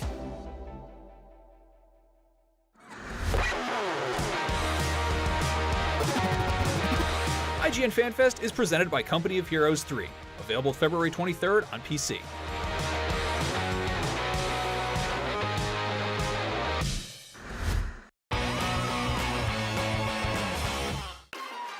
Tune into IGN 1 on your smart TVs for the latest news on your favorite releases, gameplay exclusives, and all the entertainment you can handle. Cinefix on IGN 1, your friendly Friday night home for film fanaticism.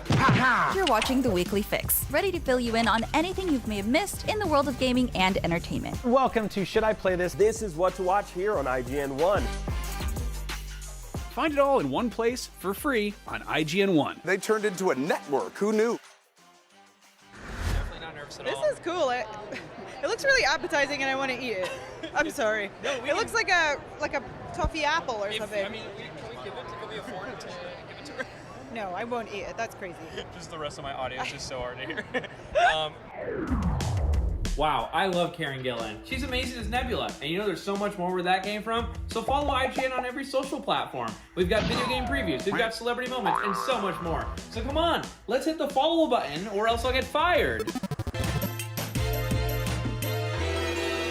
6 years ago, while talking about Sonic on Game Scoop, Brian, you had this to say. Real talk. Where we need to admit that this was never really a great franchise. Nope. Wow. It was never really a good franchise, huh, Brian? Well, I'm sorry. We're well over, believe it or not, 100 Sonic games, 2 movies, a long-running comic book series, and 6 shows. When you besmirch Sonic, you besmirch everyone associated with Sonic, okay, Brian? Brian, I want to present you with this. I will hold that L. I was wrong. I have since come around on that character. I have watched the movies with my kid and enjoyed them immensely. Sonic Frontiers is fun. I liked Sonic Colors. I liked Sonic Generations. I liked Sonic Mania. Something we can all agree on is that Sonic has been good. It's Crash Bandicoot that's never been good. Oh, okay, here we go. If you enjoyed that, check out full episodes of Beyond, IGN's PlayStation show, as we talk, argue, and goof on everything PlayStation. New episodes drop every Tuesday on IGN.com and IGN Games on YouTube. I'm Jeffrey Vega, the host of IGN's TikTok, and TikTok is my favorite platform. I promise I'm not just saying that. There are so many different communities beyond gaming, entertainment, sports, music, lifestyle, just to name a few. And when they intersect, mwah! But given FanFest is a celebration of video games, which I love, I thought it would be the perfect opportunity to talk about my favorite gaming moments of TikTok in 2022. IGN FanFest is presented by TikTok, your unskippable destination for gaming entertainment. The gaming community on TikTok is always having a good time, whether it's creating new trends or using custom effects. In 2022, TikTok released this incredible arcane effect. Let's check it out. This filter makes you look like a character from Arcane. Oh. I'm not Piltover's dog. Boom. Headshot. Another effect that completely took over my feed was the Genshin Impact effect. For those who have seen this, and I'm sure many of you have, the sound alone is enough to make you smile.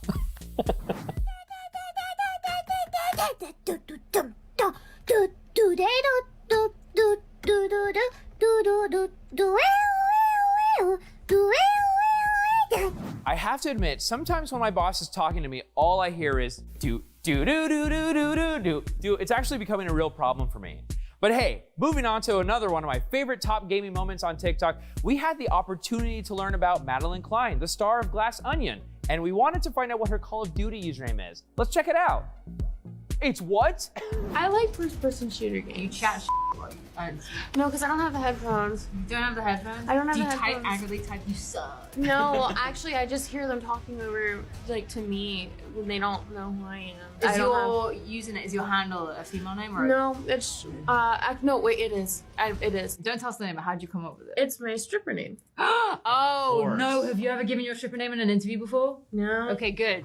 Okay, see, that's actually very smart not to reveal your username on a live stream. I mean, I wouldn't either. Although mine is technically just my full name, Jeffrey Vega. Oh, we can cut that out, right? Yeah? Okay, great. Moving on to more of my favorite gaming moments on TikTok, LA Gorillas have been helping us take our Warzone 2.0 game to the next level with tons of tips and tricks. We found their settings guide to be particularly helpful. Turn off extra effects. Reducing visual clutter sharpens our game and helps us focus on important things. Prioritize interact. Loot items with a tap of a button so you're back in action faster. I wish I had more time because I could do this all day, like Captain America. Sorry, but I want to know your picks. So share your favorite gaming moments on TikTok this February using the hashtag Let's Play. I will watch every single video that's tagged hashtag Let's Play, so get to it. I have all the time in the world. Where's my phone? I'm gonna start it right now, so do it. Whoa! Now coming up next, Punch Club 2 is the upcoming boxing management game from Lazy Bear Games, and we've got some brand spanking new gameplay to show you. And if you need more footage of people getting hit in the head with heavy fists, we've got a 1-2 punch for you with Creed 3 coming up in just a bit. Take a look.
you to let go of your fear. Let go of the guilt. Let go of whatever was and walk into what is. I feel those chains are breaking, yeah.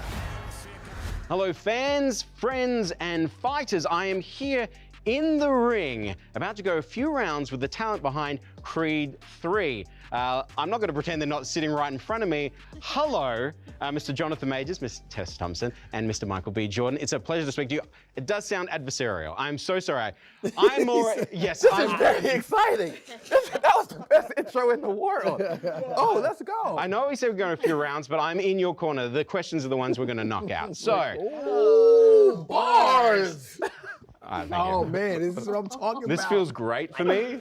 Just all the fans out there, this is a highlight. Well, let's start. Firstly, Michael, obviously you are taking on the heavyweight job of being the star and the director, your directorial feature debut. What's that transition like for you? What's that going, and why now? What was it always a goal to be a director? I think the idea of directing first got incepted in my brain right around the time I made Fruitvale Station with Ryan.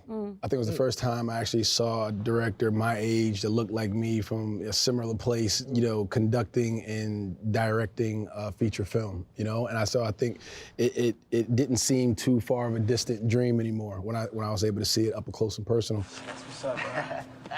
Take it easy, man. We celebrating tonight, then. Can you not be late? Don't even worry about that, man. Just answer your phone. Be safe, bro. Yep. So I think that seed started to, you know, grow over the years, and you know, telling a story of Adonis Creed and his family in that world is something that I knew very well, and I just felt comfortable doing it, you know, and obviously I felt protected. It's a talented cast, you know, obviously Tessa Thompson has been there from day one, and I felt protected in having very talented actors around me to help me do my job as well, you know, and having Jonathan come on board was a huge deal, and you know, it was the perfect time. I think it's hard for a lot of people who may not be in the industry, because it's like you take on two jobs. Yep. For you, what is like the best elements of that and the more challenging elements of doing both those roles? I think the most challenging elements is just time, being able to just be in one place to give it your full attention that it deserves and needs, and being able to, like, you know, cut and run to the next job and turn into something else. I think the cheat code that comes from acting and directing is being able to direct while you act. To be able to be in the middle of a scene and make subtle adjustments in blocking or movements or, you know, a line to get certain reactions that I need, that I know I want on the other side. So those are like little, you know, the little things that add up over the course of a film. And is that something you could do from watching Ryan, or is that something that was a benefit of you being on camera for so long? I think from being on camera for so long, but then also tapping into actor-directors, you know, that I know have done that before, and actually took the guilt off of me. For not completely wearing one hat in a scene at any given point in time. So I think giving me the it's okay to watch a little bit. You know, while you're in a scene without disrespecting your scene partner, I think was the balance that I managed in the beginning, but midway through, we fell into a rhythm and a groove. Well, my next question. Right? Yeah, go for it. So I'm sorry. I was actually curious. I love that. Yeah, no, that's perfect. But Tessa, like, obviously, you were the scene partner for the first two films and the third. Yes. And what's that transition for, like, okay, so we're scene partners, and now you're telling me or guiding my performance in the third one. Yeah. He didn't really guide me that much, honestly. You know? I just kind of show up and do my thing like I normally do. No. I remember we were doing one scene, and it was like the third take or something, and I finally realized that this is how he was calling cut. He'd be in the scene sort of doing this, and then very subtly he'd just go. And it was maybe the only, it was so good. I was like, I felt a tremendous amount of pride every day just because I love him. We've been on this journey for such a long time now. It's the culmination of so much of the work that he's done, and I think he's a born leader, and it's incredible to get to watch someone that you love and a good friend of yours do something that's a big swing and do it so well. So that was the thing that felt unique. I don't often feel like just proud every day necessarily of my coworkers, but it was a good reminder that you ought to. When your coworkers are doing a good job, you should really feel pride. Hey, my man, can I help you? Let me get an autograph. Nah, I ain't signing no autographs, but you get off my car. You don't remember me, huh? Damien. Jonathan, now you are the newbie to the franchise. Did you have a relationship with the movies, the dynasty of these movies beforehand? How did you find yourself here? I guess the anecdotes would be Creed 1, I joined the gym and made a playlist. And then Creed 2, I actually I was mentoring a group of young black actors at my drama school, and I grabbed all of them, and we had a field trip. And we all sat down and watched Creed 2, and then chatted afterwards about why it was important and diagnosing like the work, you know, like in this scene, and you know, like all of that. You know what I mean? So I looked up to the franchise, and you know, consequently looked up to Mike as a younger actor. You know, saw in the film, you know, things that you kind of want in real life. It was great. You know, you want to be an athlete. You want a cool girlfriend. You know all these things. You know what I mean? It was like there it was right there in the movie. You know, and then Creed 3 is a different ball game. Yeah. It's a different ball game, and it's a different approach. Yeah. You know what I mean? Especially in our industry where you don't see this. You know, you don't see this type of collaboration. You know, Tessa beat us there. Her and Ruth Nega did a beautiful collaboration. But us as young black guys, you know, the industry doesn't feed into that. You know, but we did, and we've done it. Glad to have you back out, huh? I know I've been away a long time, but kept myself in shape. I still got gas in the tank. Come by the gym. Thank you. Since it is FanFest, we do have a few quick fan questions. Okay. So firstly, from what a username, @Sam98179078. Not the full digits, so he didn't dox himself. Okay, cool. But this one is to all of you. What's one thing you can say that the others did to make your job easier on the film? I'd say Mike directed it. Made my job very easy. Sure. Yeah. Oh, come on, that's good. I would say... we know what you should say. After we just said that, you should say... They've always come prepared and never had to worry about them. Like, they've already got it, you know? It's just trying to get variations of it. So I never had to worry about an actor in this movie, especially these two. What do you think King Valkyrie would think of all this boxing drama? Good question.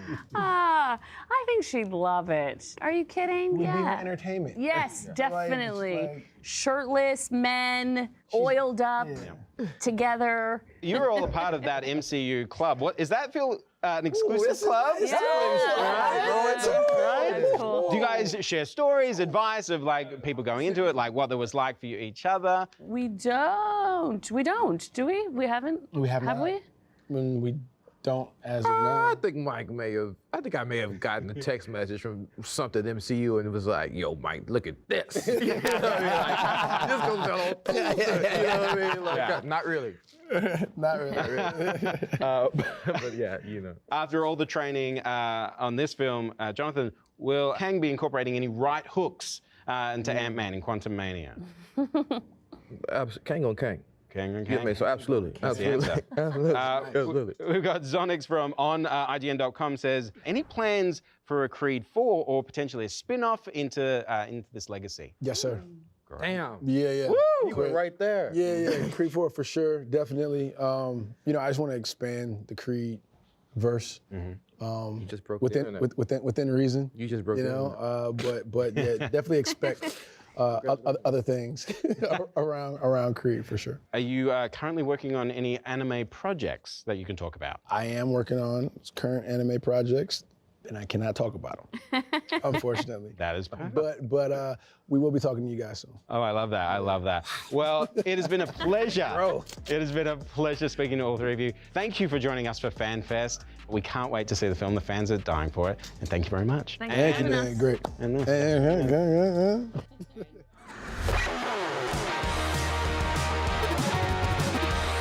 IGN FanFest is presented by TikTok. Share your favorite games and all the ways you play this February on TikTok using #Let'sPlay.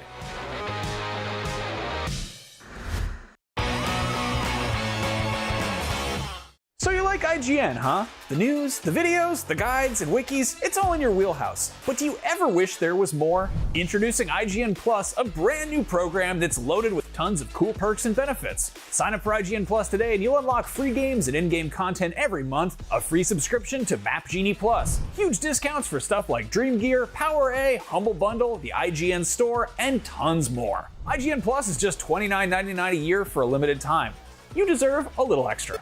And then he leaves it. He's gone. It's like they just cancel each other out. The story starts and ends in those two mid-credit scenes for Venom Let There Be Carnage and Spider-Man No Way Home. I mean, what if people left the theater? Yes, I know a lot of people know to not leave the theater for a Marvel movie, but sometimes people still leave and they don't know that that story happened.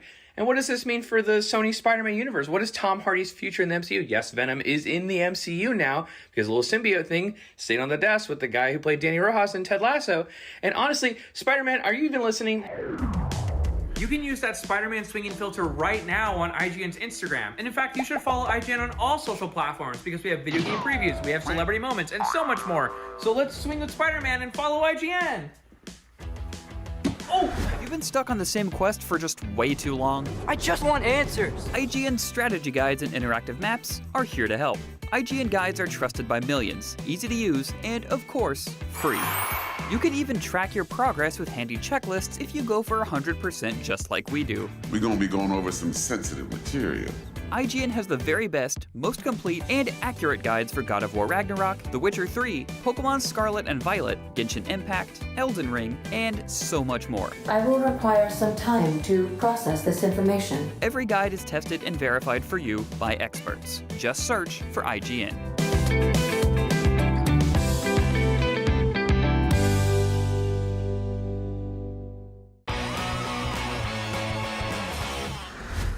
FanFest is a celebration of all the things we love, from movies, TV, and of course, video games. As you may have heard, PlayStation 5 consoles are back in stock while supplies last, and there are tons of ways to take your gaming experience to the next level with it. Presented by PlayStation, bringing you the extraordinary. PS5 features lightning-fast loading with an ultra-high-speed SSD, deeper immersion with support for haptic feedback, adaptive triggers, and 3D audio. On top of enhanced hardware, the latest generation of consoles also ushered in a renaissance of innovative controllers that allow players to discover a deeper, highly immersive gaming experience. PlayStation 5's DualSense and the brand new DualSense Edge are prime examples of how elevated these new accessories can get. Depending on which PS5 games you're playing, the DualSense wireless controller has the ability to bring all the on-screen action to life in the palms of your hands through features like haptic feedback and dynamic adaptive triggers which simulate environments, weapons, and in-game actions. Plus, you can chat with friends online with a built-in microphone that's all integrated into its iconic and comfortable design. The new DualSense Edge wireless controller allows you to perfect your gameplay by creating your own custom control setup to fit your unique playstyle. Built with high performance and personalization in mind, features like mappable back buttons, adjustable triggers, and changeable stick caps allow you to craft your experience so you can play your own way. Fans looking to get even more immersed in their favorite games can look forward to PSVR 2 launching on February 22nd. Escape into new worlds that feel, look, and sound real as virtual reality gaming takes a huge generational leap forward through features like 4K HDR visuals, headset feedback, eye tracking, 3D audio, and highly intuitive controls. Pair that with a Pulse 3D headset and you'll be able to create a deeply immersive experience with cutting-edge performance. PlayStation 5 and its accessories allow you to experience an all-new generation of PlayStation games, and if you're looking to expand your gaming horizons, check out PlayStation Plus to get access to hundreds of titles. There's 3 memberships to match your needs. The Essential membership lets you check out new games each month, exclusive discounts, and more. The Extra membership includes everything in the Essential membership, plus a huge game catalog including the Ubisoft Plus Classics library. Finally, the Premium membership gives you everything in the Essential and Extra memberships, plus game trials, the Classics catalog of great games from previous PlayStation generations, and tons more. Make sure to check out the PlayStation Plus Festival of Play, running through February 24th, to get access to a free online multiplayer weekend starting tomorrow and tons more bonuses. You can win digital collectibles by completing new PS Star challenges, enter in esports tournaments for a chance to win 3 months of PlayStation Plus, and dive into your next adventure when Horizon Forbidden West joins the game catalog for Extra and Premium members on February 21st. Or if you'd rather face the fury of the gods, you can try God of War Ragnarok right now as a game trial available for Premium members. On top of all that, PS Plus subscribers get double the regular discount on PS Store purchases from February 15th through the 1st of March. Get 60% off games like FIFA 23 and Gotham Knights and half off The Witcher 3 Wild Hunt. 2023 is shaping up to be a huge year for PlayStation fans. Stay tuned for more FanFest goodness, and for everything else PlayStation 5, you're already in the right place. IGN. Hey, welcome back to IGN FanFest. Now, based on the title alone, bare butt boxing sounds pretty self-explanatory, but turns out it's actually even weirder than the name implies. Now, let's check out bare butt boxing, the free-for-all party brawler on PC and consoles.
That was a look at bare butt boxing right here on IGN's Fully Clothed FanFest. Up next, a game that involves some roughhousing where everyone's rear end is discreetly covered with clothing of some variety. But don't worry, there are plenty of folks involved who just refuse to wear shirts. Here's an exclusive look at AEW Fight Forever with some larger-than-life help from AEW wrestlers Evil Uno, Danhausen, and Nyla Rose. This bout is set for one fall. Man, this should be one hell of a singles match. Introducing the champion, Hangman Adam Page.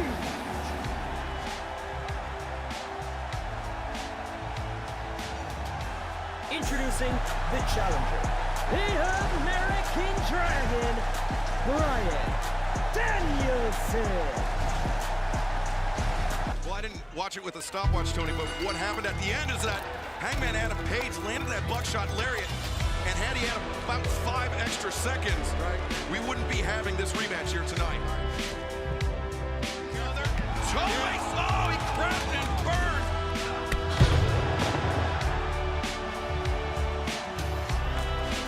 Hangman Adam Page. No man's land. Oh! Never looked. Danielson. Oh, wait a second.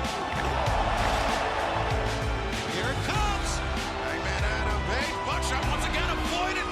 Psycho knee.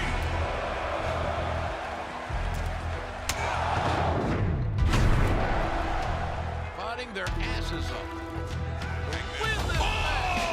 Backdrop driver! Danielson's avoided two previous times.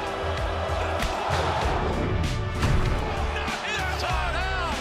Guts and cradle, guts and all. Yes! And the champion retains. What a hell of a contest.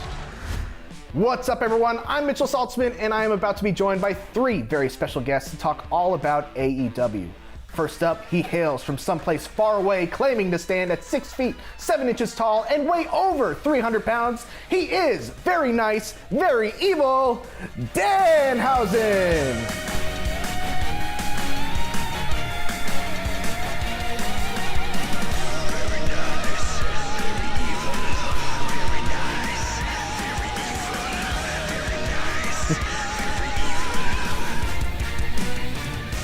And now from Washington, D.C., the native beast, Nyla Rose. Your dad has the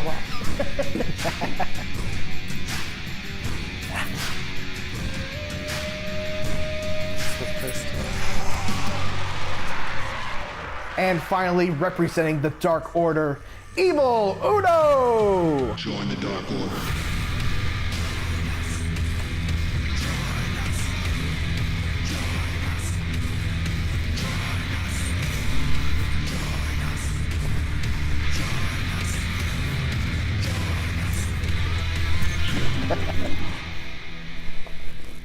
So obviously AEW is getting their first video game in AEW Fight Forever. I got to play a little bit of it at Gamescom last year, and as someone who really grew up on those old N64 wrestling games, I had a great time with it, but I wanted to turn it over to you all and get your thoughts on it. Uno, how are you feeling about the game as we get closer to launch? I'm actually very happy with it. I was also at Gamescom, and I had an extensive time with it because I was at the booth.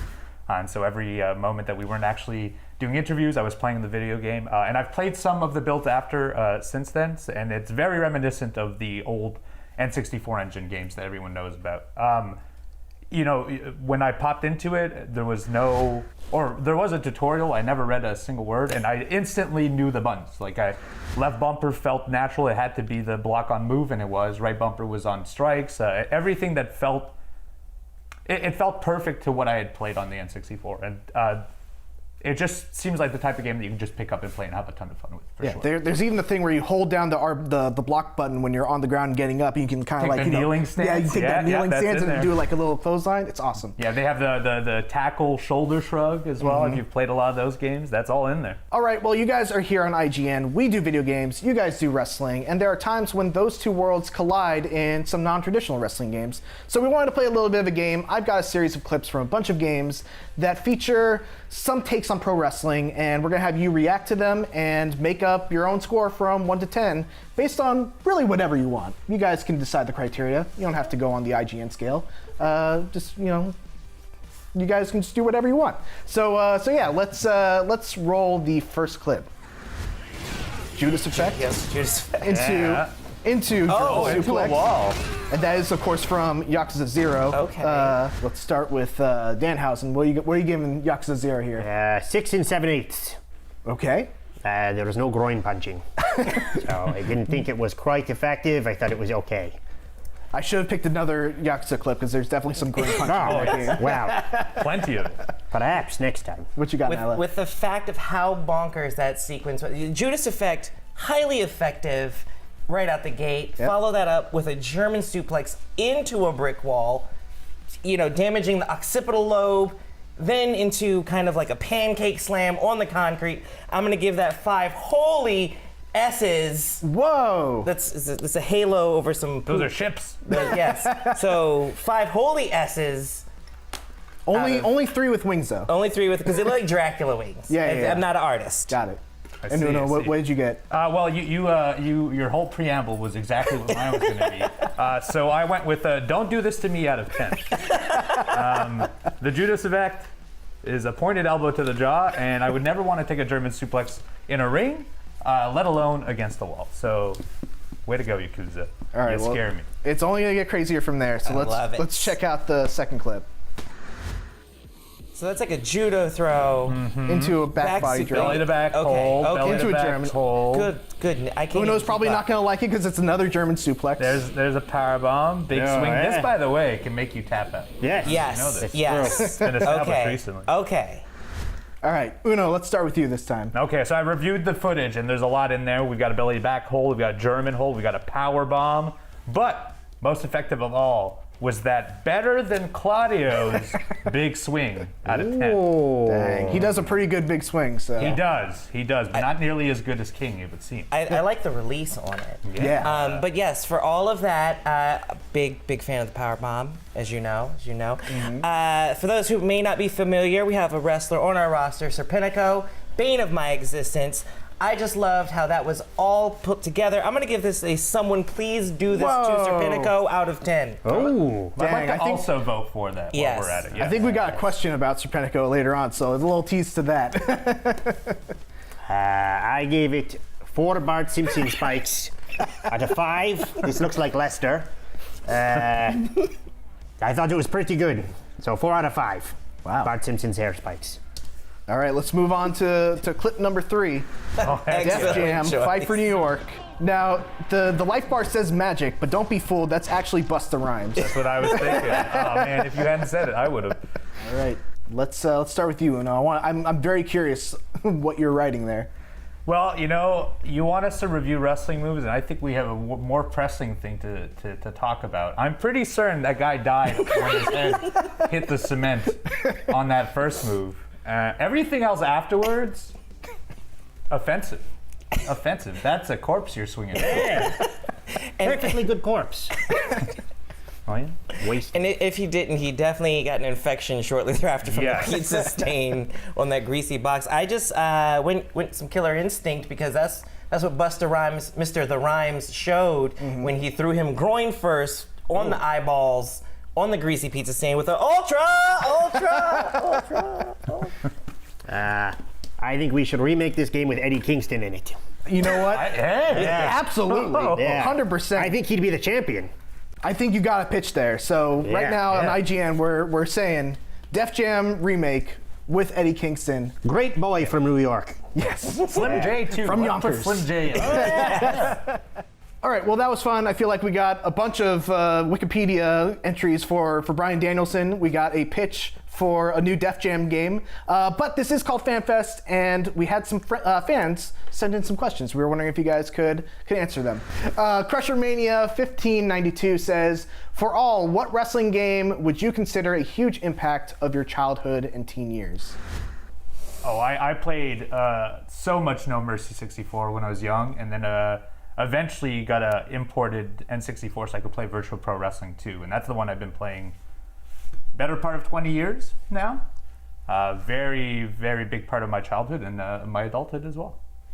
For me, I think we talked about this briefly, but Power Move Pro Wrestling on the PS1. Not little low key out there, but that was my kind of go-to for a while, and then eventually the No Mercies and things like that. But yeah, my little group of friends, we stayed on the wrestling games. Danhausen? Yeah, I think lots and lots of No Mercy with pizza. You know? You do some pizza, you do some No Mercies. That's a pretty good time. Some Smash Bros. 64 maybe? Yeah, that's not a wrestling game now. Yeah, but you know, what kind of No Mercy party is it without Smash Bros? GoldenEye too. Yeah. Gotta go Danielson, I always pictured you as a Simpson wrestling guy. I heard it was terrible. I never It is played bad. it. It's very bad. Never played it. Hit and Run, on the other hand, that's Very good. Great Hit and wrestling Run. game. Let's just talk about Hit and Run. Remake, for the Hit and remaining Run. of the time. Simpsons Hit and Run, great wrestling game. That's my number one. There we go. Yeah. This is something I'm very curious about. At Runaway Rabbit asks, Danhausen, what is your favorite part of the Ratatouille game for the PlayStation 2? The bonus games afterwards. It's like slides. You have to do slides, you have to jump to the next slide, you have to make sure you're jumping over obstacles. It is wonderful. And this is the world that you want to live in as an NPC. Yeah, there's like cupcakes and everything is a different type of level. Some's dessert level, some is spaghetti, some is soup. But it is a great time. Go out, get yourself a PS2 and get Ratatouille for the system. All right. Well, we got one more question from Peter Jam at Illustrious Pete, who writes, besides Kenny Omega, has any other talent given input during Fight Forever's development? The AEW roster is full of big-time gamers, and your input would be super valuable. So I know Kenny Omega is in the lead position for creative decisions on this game, and he's been very hands-on. Early on, when we knew about the project, he sat down with a lot of us on the roster. Yeah. I had several meetings with him, and he had taken down what I thought the game should be, what kind of stuff from newer games should we try to abolish from the systems. We had pretty heavy discussions on stamina bar systems and so on and so forth. Obviously, that was early on. It would be kind of silly to do it more recently. You don't want to switch a game this late in, but he definitely did ask for our opinions early on. That, unfortunately, is all the time we have for today. Danhausen, Nyla, Uno, thank you all so much for joining us. We're excited for AEW Fight Forever. Hopefully you are too. And make sure to catch AEW Dynamite every Wednesday on TBS, Rampage on Fridays, and you know what? For all these guys, check out AEW Arcade on YouTube and Twitch as well.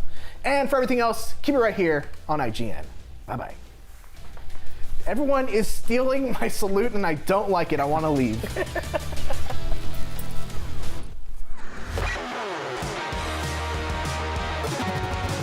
IGN FanFest is brought to you by PlayStation 5, bringing you the extraordinary.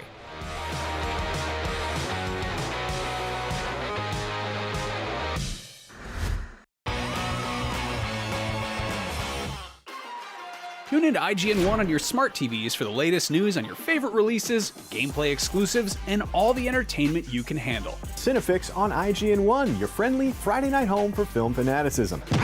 You're watching The Weekly Fix, ready to fill you in on anything you may have missed in the world of gaming and entertainment. Welcome to Should I Play This? This is what to watch here on IGN 1.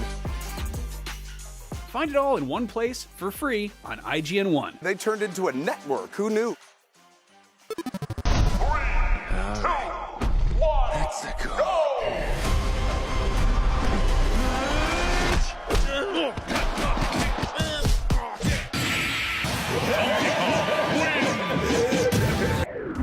Wow, I can't wait to see Seth Rogen as Donkey Kong. And there's tons more where that came from, so follow IGN on all social channels. We got video game previews, we got celebrity moments, and so much more. So come on, follow IGN.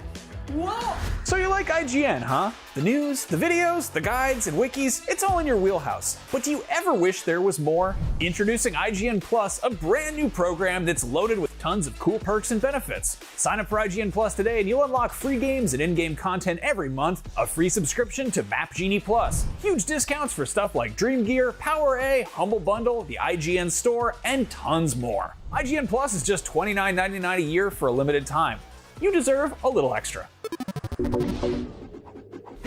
I love Splinter Cell. Conviction, which is probably my least favorite in the mainline series, only because it's more of an action game than a stealth game. But you're right, it is more actiony. And you know what? I like that, Ryan. I think it's cool to have big moments where you can execute everybody in a room. It's not an action game. You can It's a bust stealth in, game. execute everybody in a room With one that stupid you've marked. button. I had to stop And it's myself from great. cursing. But if you want the Splinter Cell Now look how experience, dumb that is. It's awesome! Get ready for the Newtonian flow! Let me show you how it's done. Let's go!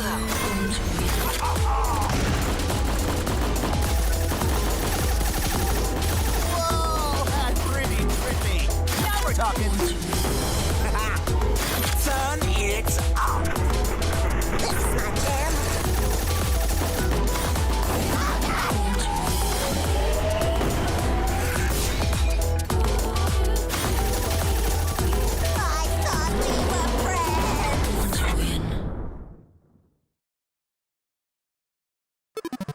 Hey, welcome back. Now, this is IGN FanFest, a celebration of all things gaming, entertainment, and you, the fans. Now, remember, we're giving away a ton of free game codes in the chat over the course of the show, so keep your eyes peeled and you might snag one.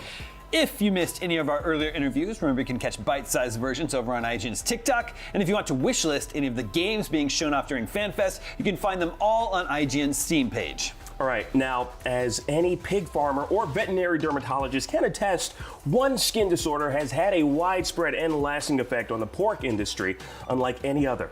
And it was only a matter of time until someone dedicated an entire video game to the legacy of Hogwarts. Yeah, I'm pretty sure it's about a British private school for child wizards. But you don't have to take my word for it. We got to chat with the game director for Hogwarts Legacy. Take a look. Become the witch or wizard you want to be as you leave your unique mark on the wizarding world. Here, in Hogwarts Legacy. What's up, wizards, witches, and muggles? I'm Damon Hadfield, and I'm here with Alan Tu, the game director on Hogwarts Legacy. Welcome to IGN FanFest. Hi, happy to be here. So how does it feel to finally have this game out in the wild? It feels a little bit surreal. We've been working on this for a really long time. Yeah. But I'm kind of in proud papa mode. I'm really happy with the team, and this was a real labor of love for us to the fans. And so it's kind of an exciting to finally see them be able to interact with it and to start kind of like seeing what the reaction is from everybody that we made this for. Yeah, I can imagine. So Hogwarts Legacy takes place in the late 1800s, which is as far back as we've seen a story go in the wizarding world. What are the most notable ways the game expands on the lore of this world? I'd say right up front, people are going to notice the different faculty, different students. There are some familiar faces just because of the nature of the property. So, Merely Headless Nick or the Red Baron, like different ghosts from the environment. Peeves is in the castle, so fans can look forward to seeing Peeves, who didn't appear in the movies but was in the books, a poltergeist that haunts the school. I'd say the biggest difference is Headmaster Black. I think we were a little bit mischievous in choosing this time period. We're all familiar with Dumbledore being kind of like the kind figure at Hogwarts that kind of takes Harry under his wing at really important moments. And Headmaster Black is almost the polar opposite of Dumbledore. He's voiced by Simon Pegg, and he's known in lore as the least popular headmaster the school has ever had. And we just said, okay, that sounds fun. Let's put it in that time. So while the game is set long before the mainline Harry Potter series, it's actually only about 30 years before the Fantastic Beasts series. Are there any references to those movies in the game? Not specifically, although there are lots of creatures. Like basically the different ways that those movies expanded lore, we tried to embrace all those elements because anything that we could do to kind of create touch points of authenticity, but then also be able to interact with things that you've seen in any of the work in the Wizarding world was something that we wholeheartedly embraced. Well, since this is FanFest, we sent out some owls and they've brought back a few questions from our audience. Starting off with a question from Jartasm. In the game, you kill countless people and creatures. How are you still a good guy? I think, like other video games, there's a little bit of suspension of disbelief. We're really keen to make sure that who the bad guys are definitely feel like the bad guys, and they're the only ones that you're engaging with combat in. We obviously venture into like unforgivable curses, and for us it was just important for that to feel a little bit different. So there are things that kind of soften the blow of combat in our game, like the way that bodies kind of wisp away or that type of thing. But they kind of fit within what fans will know from other games. But I think with Unforgivable Curses in particular, it was really important for us to make sure that fans could dabble with it, that they could experiment with what that meant, and then they're handled with a lot of care in the quest structure, just to make sure that the gravity of them and the feeling of them felt correct according to the world. So I think whatever you experience maybe fits within the normal range of games, but when you dabble into the Unforgivable Curses, we try to make sure that the world was reflecting back the way you would expect it to, given the gravity of those spells. Sure. And Del Treasure asks, what is your favorite area in the game? I really adore the common rooms. Some of them have never been seen before. And there's something about, I'm a proud Ravenclaw, and so I've got my Ravenclaw pride.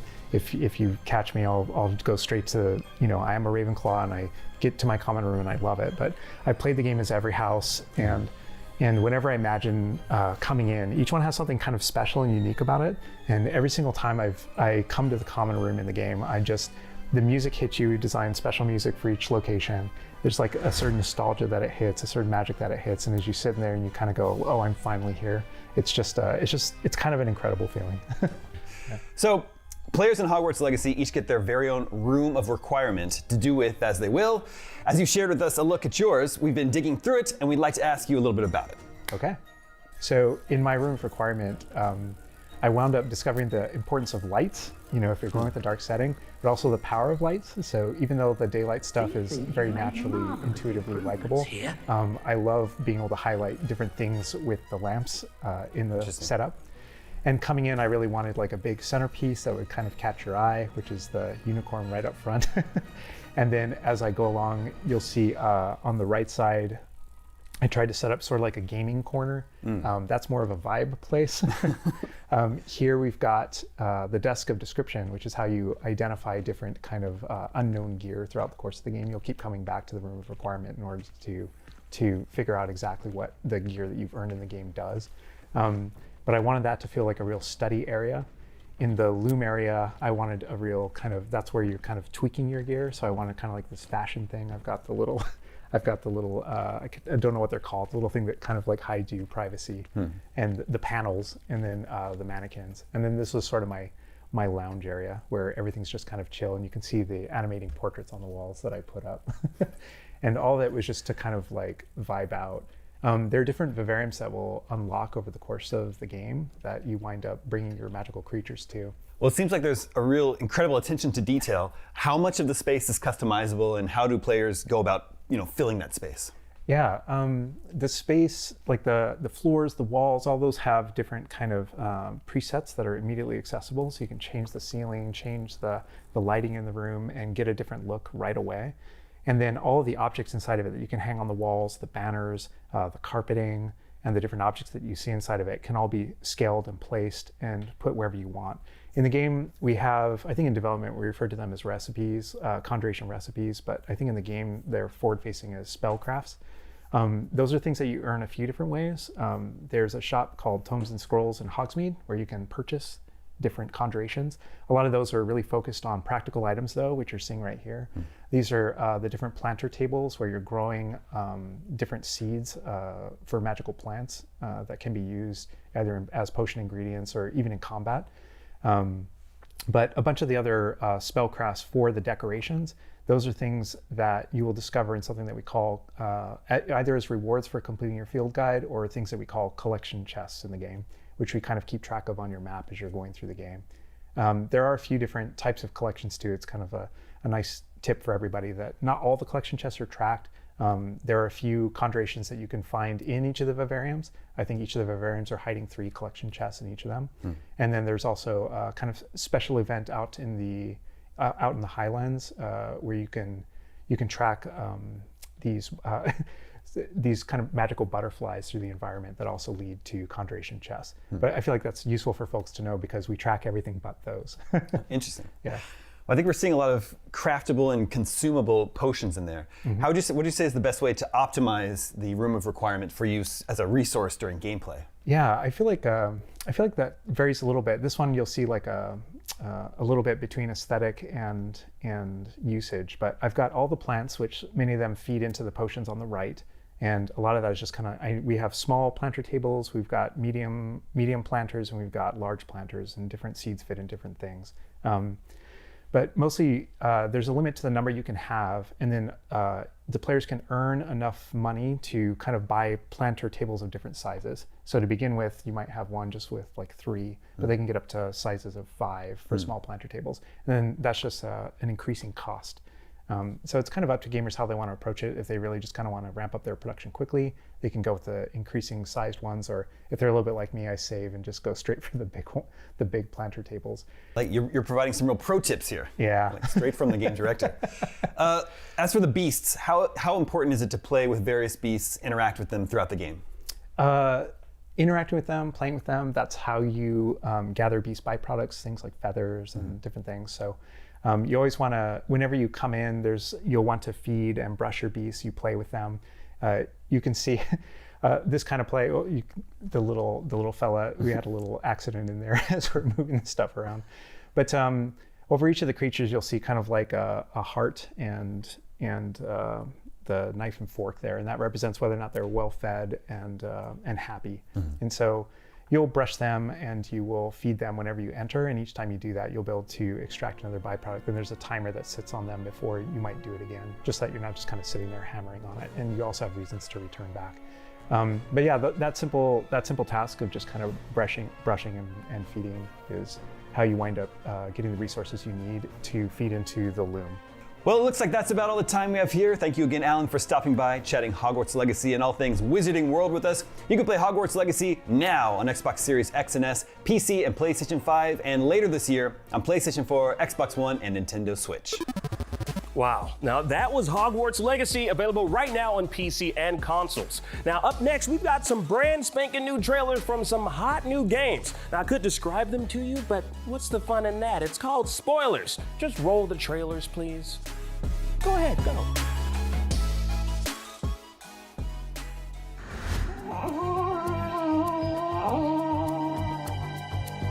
The costume girl, who sadly was found dead shortly after. Okay. Hello? Oscillating optoelectronics. Boom! I promise you. Holly, I am in fact Patrick Bannon, am I not? Yes, but. Hello?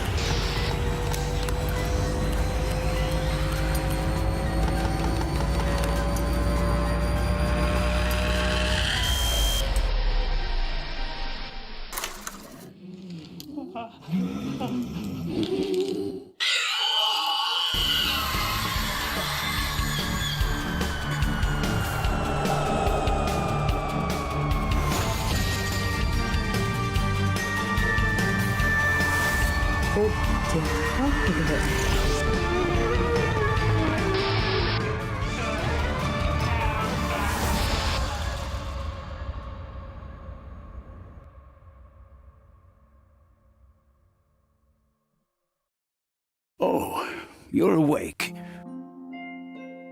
Good. Good. Come closer. Let's talk. My name is Greybones, and you have reached the Nexus, the last safe haven of our world, thanks to the light of the Vita tree.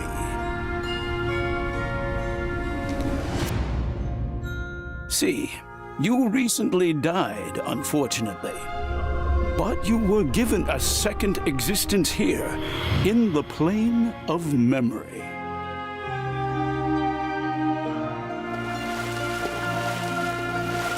The plane for millennia has been like a paradise for all its inhabitants.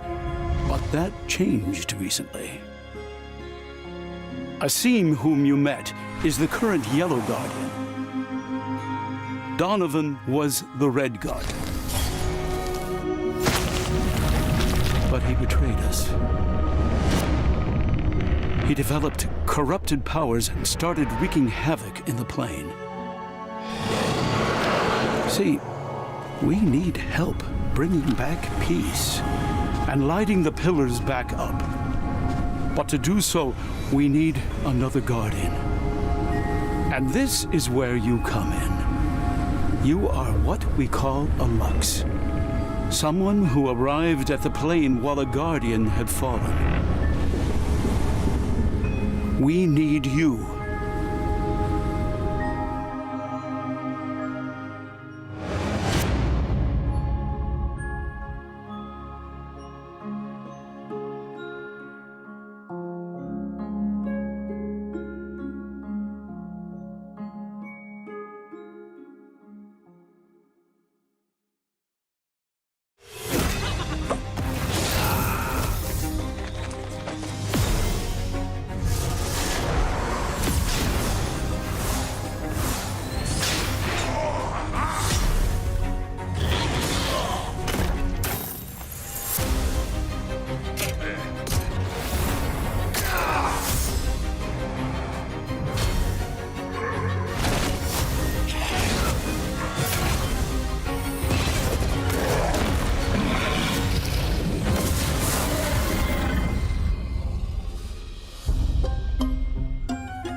Welcome aboard the SDF Catalina, where I, Princess Euphora, Captain and Last Regent, will gather survivors and lead our people to safety. Pursued by a relentless enemy with no place to call home, our only option is escape. There's much to be done, and we need your help. To rebuild, we need resources, teamwork, and bravery. Our engineers see to the repairs, and our scientists to the wounded. On a journey fraught with peril, sometimes a captain must make difficult decisions.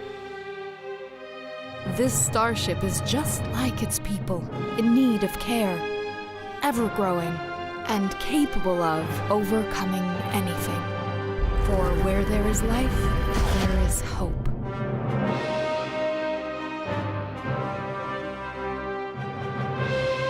Wishlist now on Steam.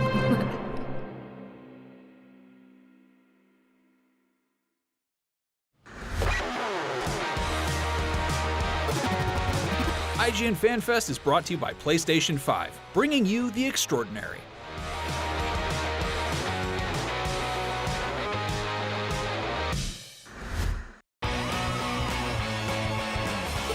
Have you been stuck on the same quest for just way too long? I just want answers! IGN strategy guides and interactive maps are here to help.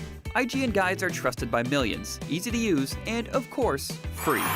You can even track your progress with handy checklists if you go for 100% just like we do. We're gonna be going over some sensitive material. IGN has the very best, most complete, and accurate guides for God of War Ragnarok, The Witcher 3, Pokemon Scarlet and Violet, Genshin Impact, Elden Ring, and so much more. I will require some time to process this information. Every guide is tested and verified for you by experts. Just search for IGN. It's over, Anakin! I have the high ground! You underestimate my power! Don't try it!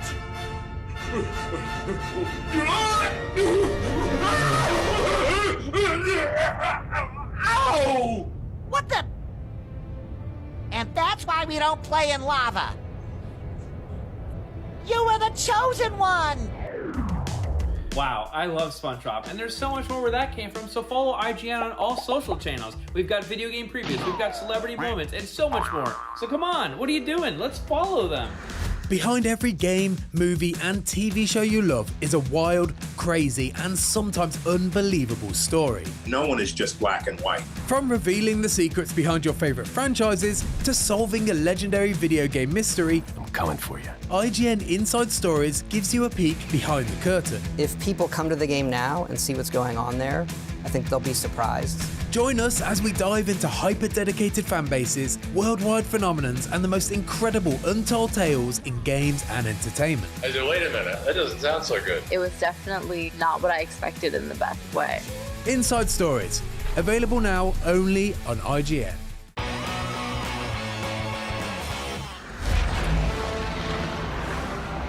Where's playing, Summers? I'm sorry, keep it waiting, boys. Bombs away.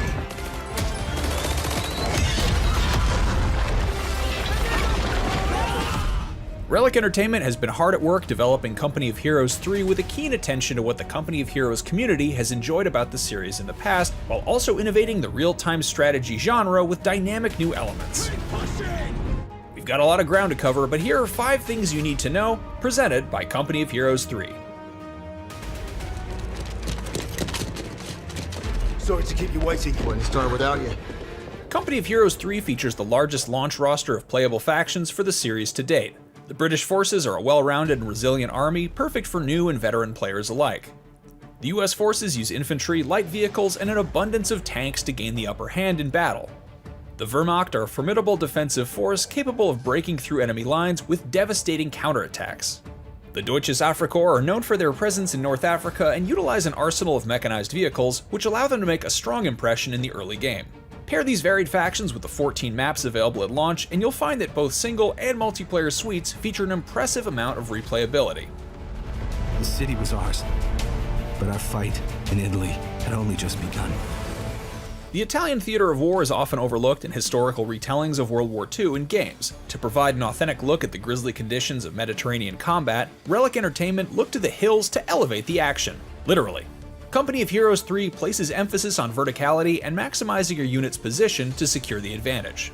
Take the high ground and give your units a positional advantage by shooting from elevated windows in buildings or down the sloped and winding streets of a mountain village. This tactic can also work against you, so don't let your enemies take these defensive positions before you can.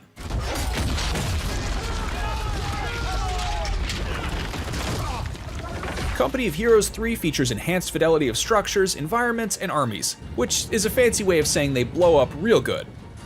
Buildings are affected dynamically based on the amount of damage they receive from armored vehicles and artillery. Rubble from demolished and damaged buildings can crush nearby units as it crumbles to the ground, while ruins of buildings can potentially be used as cover by infantry. The all-new dynamic campaign map layer complements the traditional boots-on-the-ground gameplay with a macro overview of the wider scope of battle. This is where long-term planning and strategizing is key as you work to position your forces and military assets as optimally as possible while still maintaining supply lines and defending your armies from the counterattacks of the enemy. Nearby assets and reinforcements on the campaign map will be available to be called on during campaign missions, or you can use them directly on the campaign map to soften the enemy's hold on a given area. You can experience everything this mode has to offer in the Italian single-player campaign mode. If you find yourself becoming overwhelmed by the opposing forces, pause the game at any time in single-player matches with the full tactical pause feature. This gives you time to get the lay of the land, place orders for troops and vehicles, and queue up a sequence of actions for units. This also allows you to command your units with precision and timeliness instead of scrambling to command multiple groups of vehicles and infantry at once while the clock is running, allowing for new players and strategy enthusiasts alike to experience a new way to play Company of Heroes. This is just the tip of the spear. Whether you're a longtime fan or an RTS grunt ready for war, Company of Heroes 3 offers players historic accuracy and challenging, yet rewarding gameplay. Step into the general's shoes for yourself when Company of Heroes 3 comes out February 23rd on PlayStation 5, Xbox Series consoles, and PC. For more on Company of Heroes 3, check out our IGN first looks at the new mod tools being included with the game at launch, or how to master the use of tactical pause, and for everything else gaming, keep it right here on IGN. Up next, The Expanse was one of the most revolutionary sci-fi shows in history, and soon it'll be a revolutionary video game from Telltale. Let's take a look at some brand new gameplay from Telltale's The Expanse.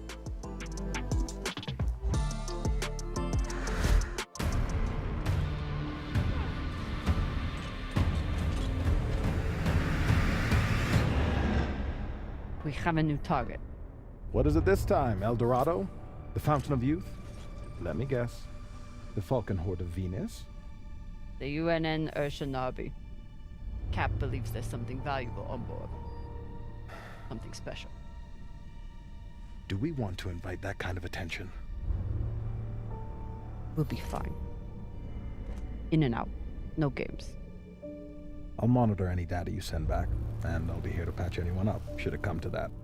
What happened? Unexploded charge, I think. Pirates must have left it behind.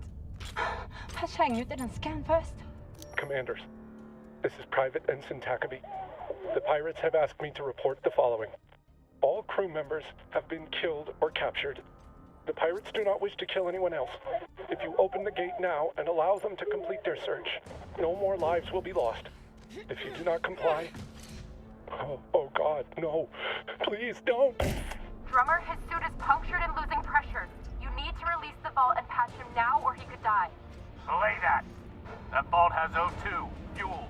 We can't afford to lose it. Where are you going to go, Kamina? Anywhere but here. With anyone but you. Hate me all you want. You are many things, Beltalowda. But you are not a traitor.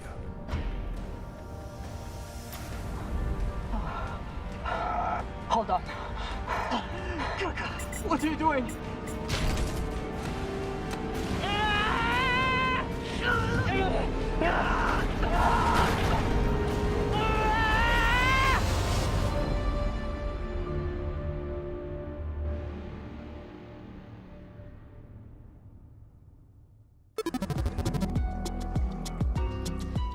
That was gameplay from Company of Heroes 3 and The Expanse. Earlier today, we showed you the first trailer from the next season of Netflix's Shadow and Bone, and now it's time to talk to the stars of the show. Take it away.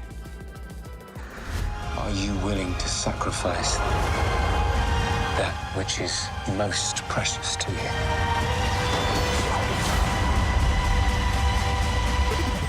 Season 2 of Shadow and Bone on Netflix is finally arriving on March 16th, but why wait until then to get our questions answered when I've got the cast right here?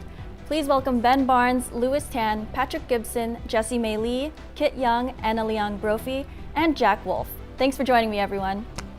Thank you for having us. Now, if you thought you were excited about Season 2 before, we've got something to really get your head spinning.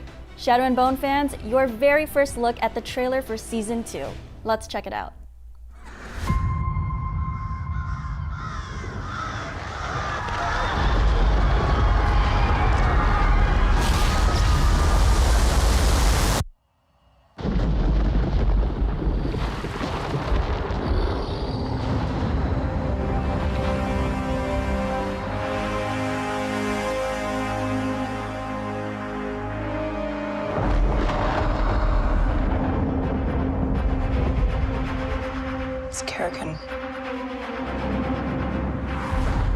The Darkling has created an unkillable army made of shadow.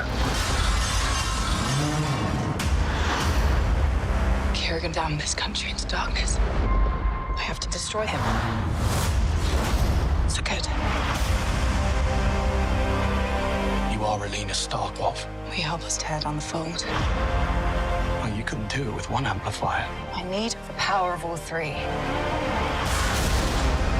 We must find Firebird and the Sea Whip. Take their power.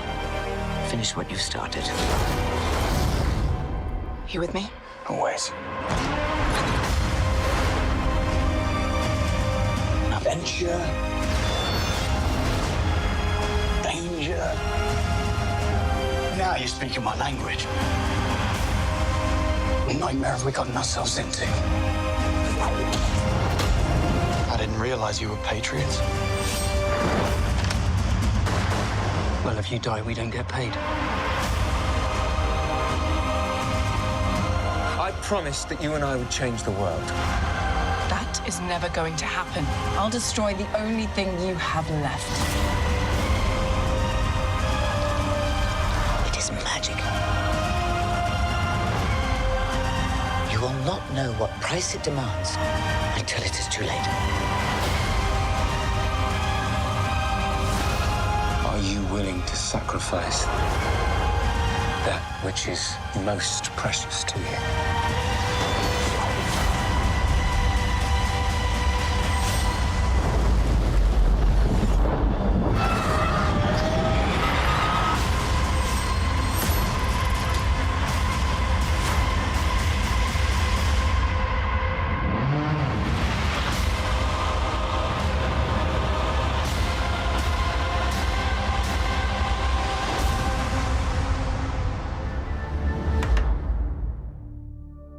Go on, man. What a show.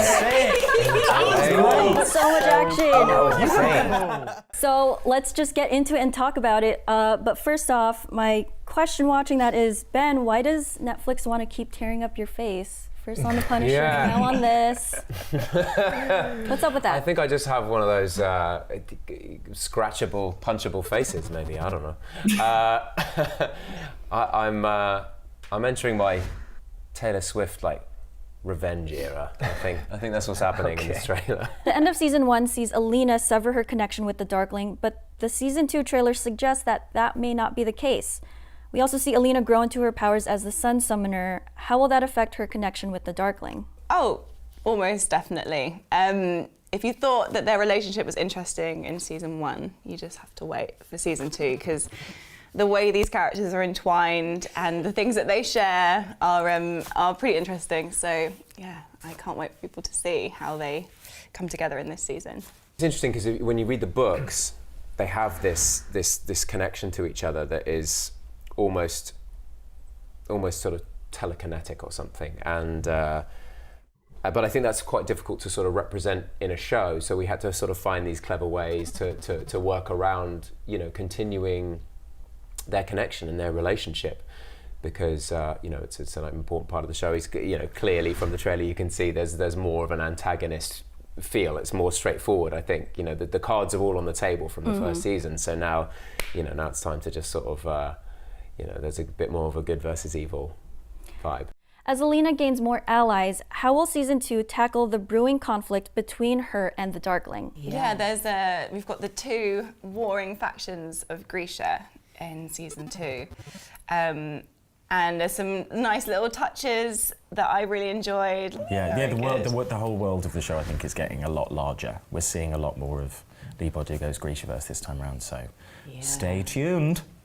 One thing that I really love are the unexpected allyships that form. There are characters or worlds interacting that you might not have sort of assumed would happen. Some really sort of surprising friendships being made, and it's really exciting actually when you've read the books to then read a script and go, oh my gosh, that character's talking to this character. What is that like? What would that be like? So for the new actors on the cast, what was it like joining the Grishaverse? It was honestly just so lovely joining everyone. I think even just from the first time we all met, everyone was so lovely and welcoming and kind. And I think, I don't know if you always get that when everyone had already kind of had a whole year together, and they really just welcomed us with open arms. It's very, very sweet. It's a very unique experience to be on a set with that many people, that many actors for a long period of time, working on a very tedious project physically, mentally, and have everybody get along. And it helps so much with the chemistry and just enjoying the process of filming. And I think we all got along very well. I was a fan of season 1.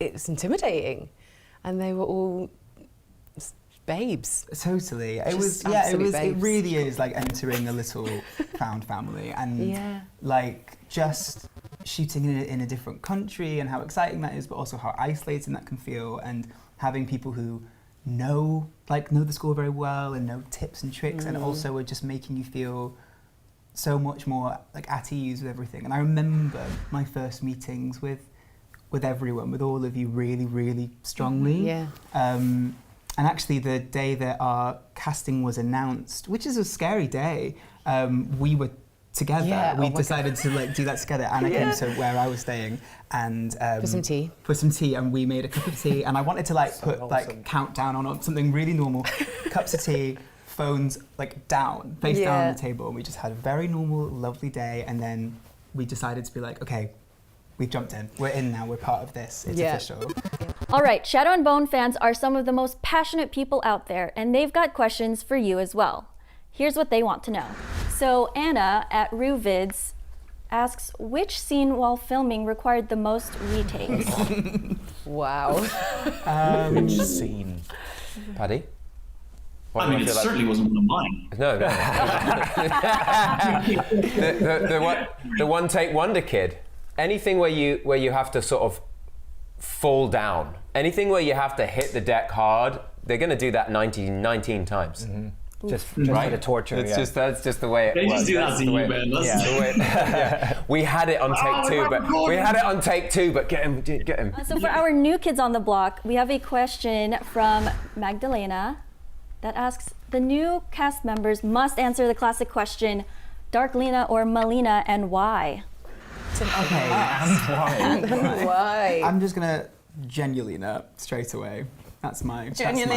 Totally. Sorry. Yeah. Okay. Well, I mean, I'd like to get behind that as well, to be honest.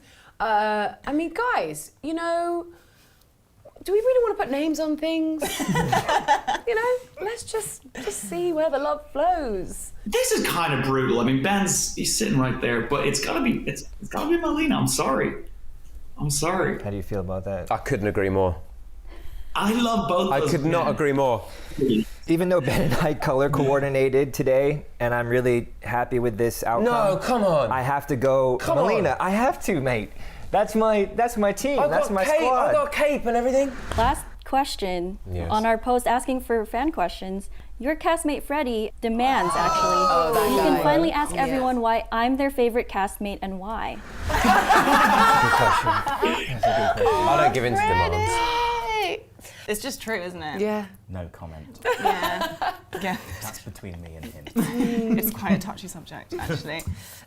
We just spend most of our time we're all like family, friends, we all love each other. But we're That's really the just party vying for Freddie's attention the whole time. 100%. And he likes it when we get on, so we have to put up this front. I love Freddie.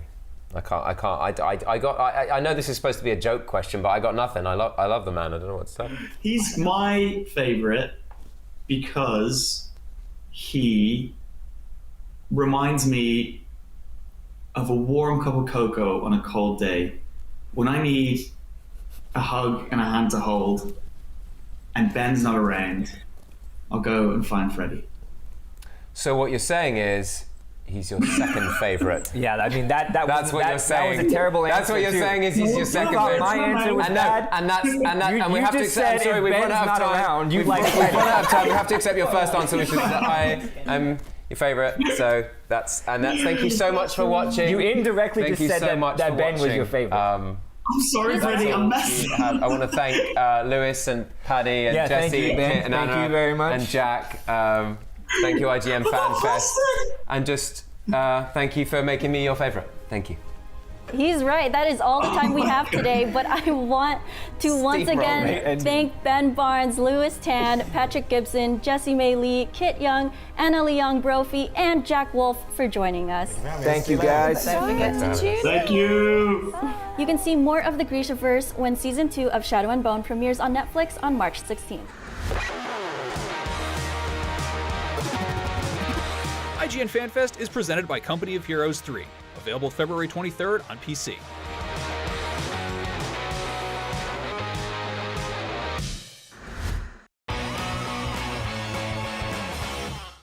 The average Cinefix movie list features nearly 100 different films and approximately 25 minutes worth of wall-to-wall deep dive analysis. To simulate that pace for this 30-second ad, we're featuring 26 different films. And before you say it, no, that math does not check out.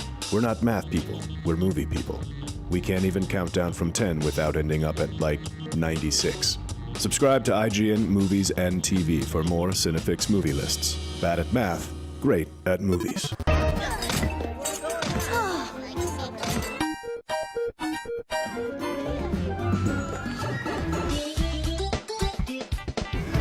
Whoa, okay.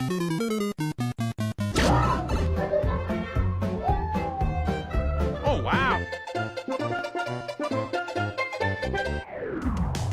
That's actually my ringtone, and there's so much more where that came from. So follow IGN on all social platforms. We've got video game previews, we've got celebrity moments, and so much more. So come on, tap that follow button so I get paid. The IGN Game of the Year for 2022 is Elden Ring, but I want to go ahead and talk about the IGN Game of the Year for 2023, which is, of course, Tears of the Kingdom. Now, you might be saying to yourself, Seth, Tears of the Kingdom doesn't come out for another 5 months. Well, I don't have to listen to you because you're not my dad. Tears of the Kingdom earned its title as IGN's 2023 Game of the Year basically the moment its 2023 release date was finalized. Mr. Miyamoto, are we going to get a new Mario game next year? Oh, he's nodding yes! Mr. Miyamoto, are we gonna get more DLC for Captain Toad Treasure Tracker? Ooh, good question. That would be wonderful. Oh, He's disappearing. Don't miss out on the chaos. Every Thursday, we get together to talk about all things Nintendo. Tune in and be part of the NBC family.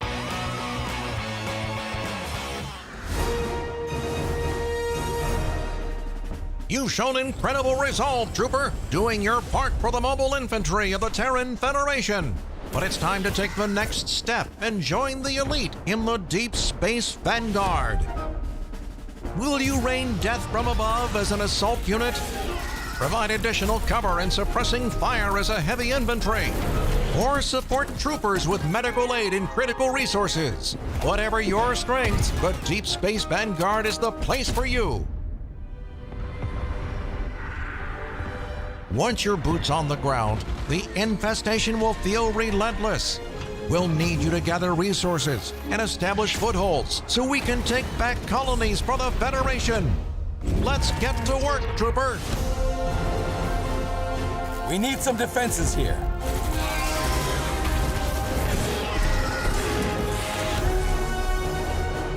We got contact! Bugs! And remember, the only good bug is a dead bug.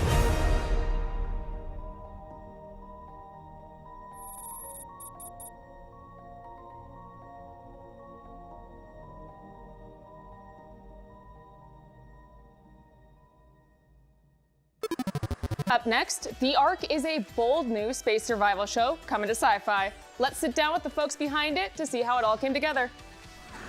Everybody that was in charge of running this ship is dead.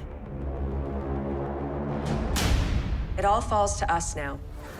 Welcome back to IGN FanFest. Sci-Fi's latest original series deals with deep space travel, interplanetary colonization, and the small matter of the survival of the entire human species.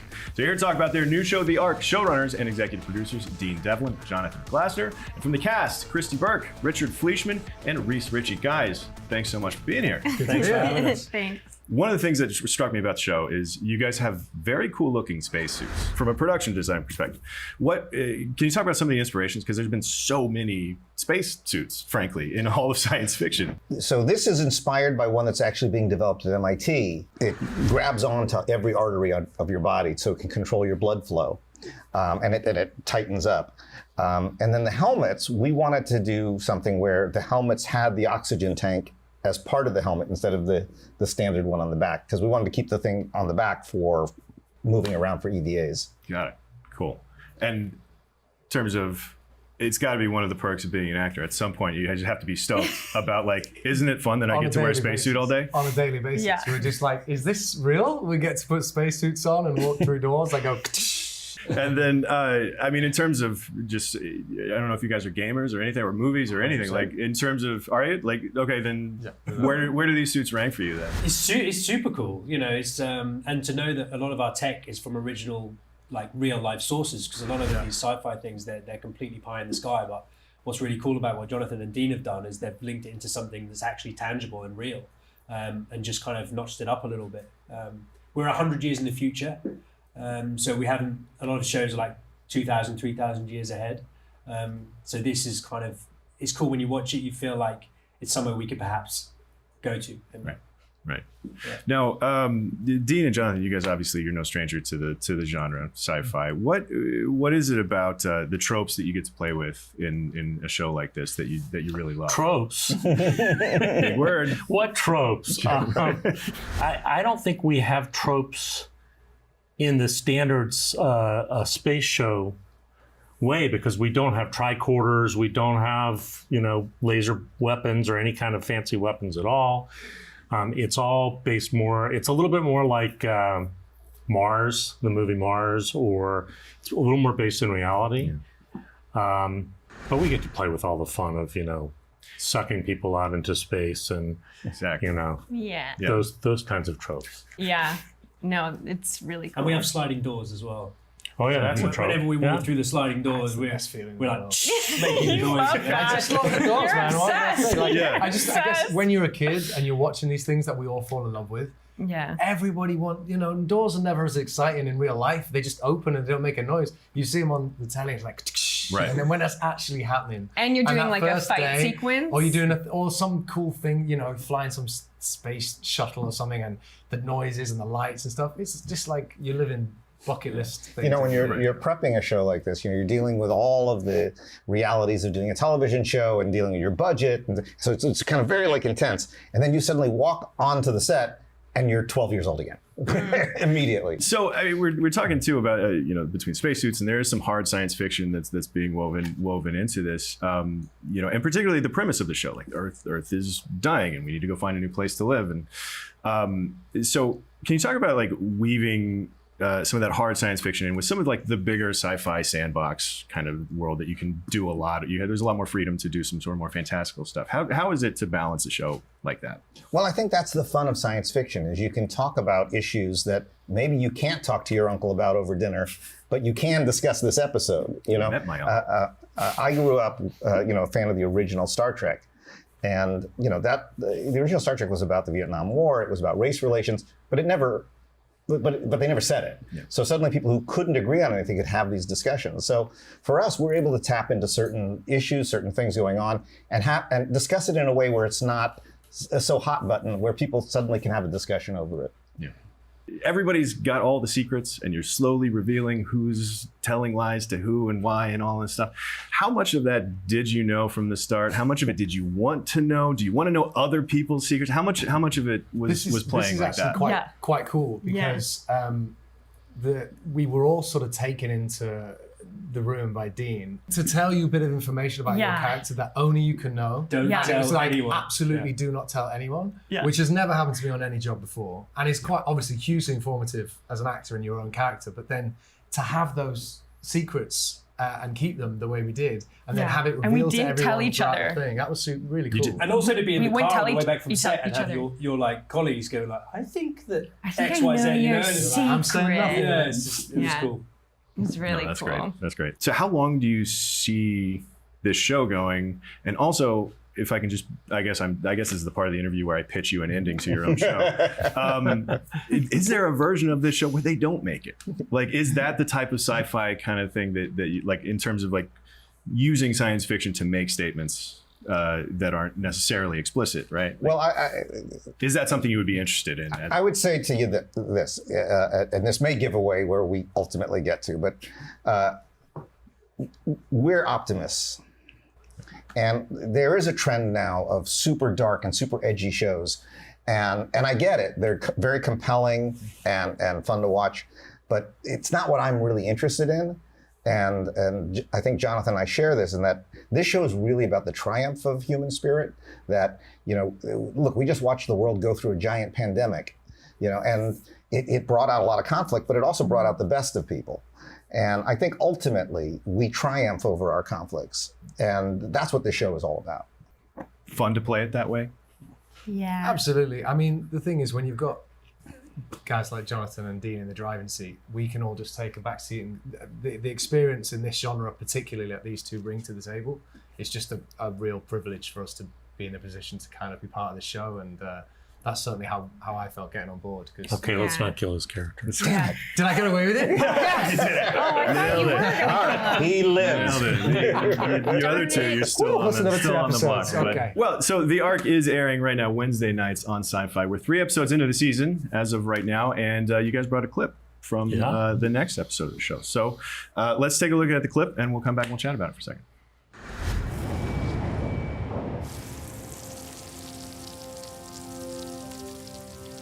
Drought's over. Drink up.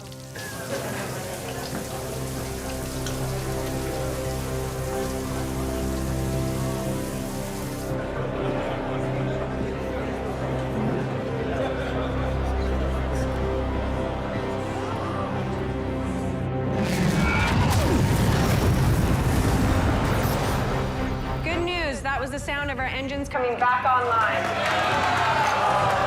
We're on the move. Give us the bridge, everyone on.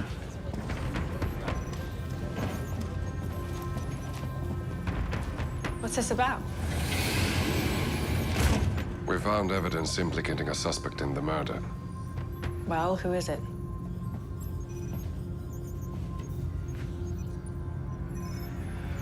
You.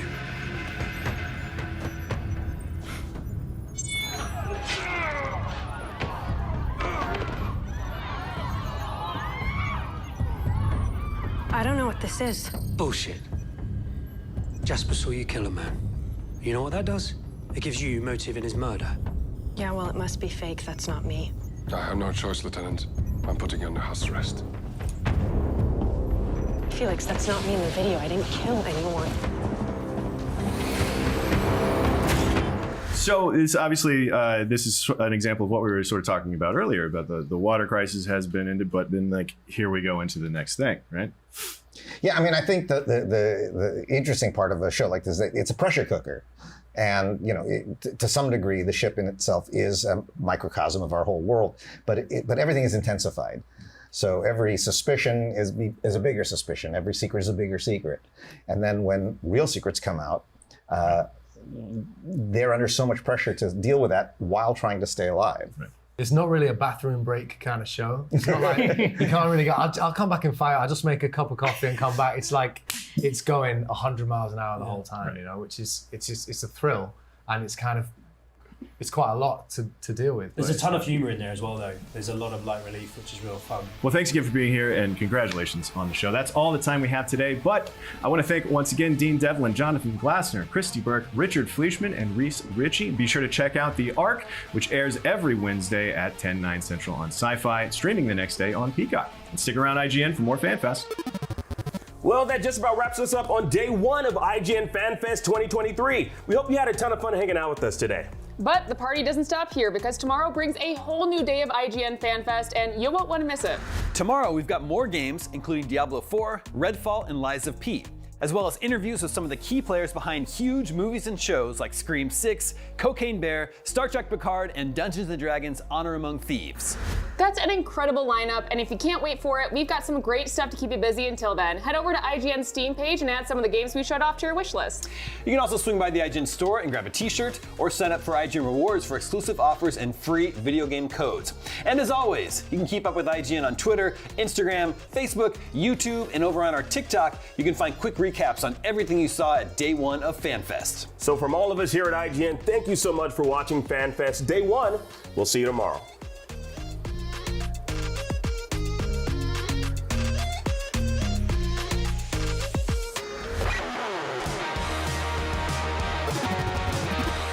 IGN FanFest is presented by The Last of Us Part 1, available on PS5 and PC, rated M for mature.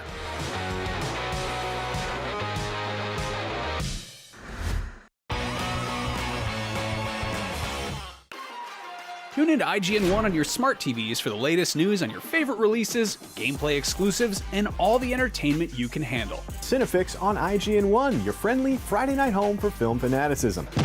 You're watching The Weekly Fix, ready to fill you in on anything you may have missed in the world of gaming and entertainment. Welcome to Should I Play This? This is what to watch here on IGN One. Find it all in one place for free on IGN One. They turned into a network. Who knew? Definitely not nervous at all. This is cool. It looks really appetizing, and I want to eat it. I'm sorry. It looks like a toffee apple or something. I mean, can we give it? Can we afford to give it to her? No, I won't eat it. That's crazy. Just the rest of my audience is so hard to hear. Wow, I love Karen Gillan. She's amazing as Nebula, and you know there's so much more where that came from. So follow IGN on every social platform. We've got video game previews, we've got celebrity moments, and so much more. So come on, let's hit the follow button, or else I'll get fired. 6 years ago, while talking about Sonic on Game Scoop, Brian, you had this to say. At the point where we need to admit that this was never really a great franchise. Nope. Wow. It was never really a good franchise, huh, Brian? Well, I'm sorry. We're well over, believe it or not, 100 Sonic games, 2 movies, a long-running comic book series, and 6 shows. When you besmirch Sonic, you besmirch everyone associated with Sonic, okay, Brian? Brian, I want to present you with this. I will hold that L. I was wrong. I have since come around on that character. I have watched the movies with my kid and enjoyed them immensely. Sonic Frontiers is fun. I liked Sonic Colors. I liked Sonic Generations. I liked Sonic Mania. Something we can all agree on is that Sonic has been good. It's Crash Bandicoot that's never been good. Oh, okay. Here we go. If you enjoyed that, check out full episodes of Beyond, IGN's PlayStation show, as we talk, argue, and goof on everything PlayStation. New episodes drop every Tuesday on IGN.com and IGN Games on YouTube.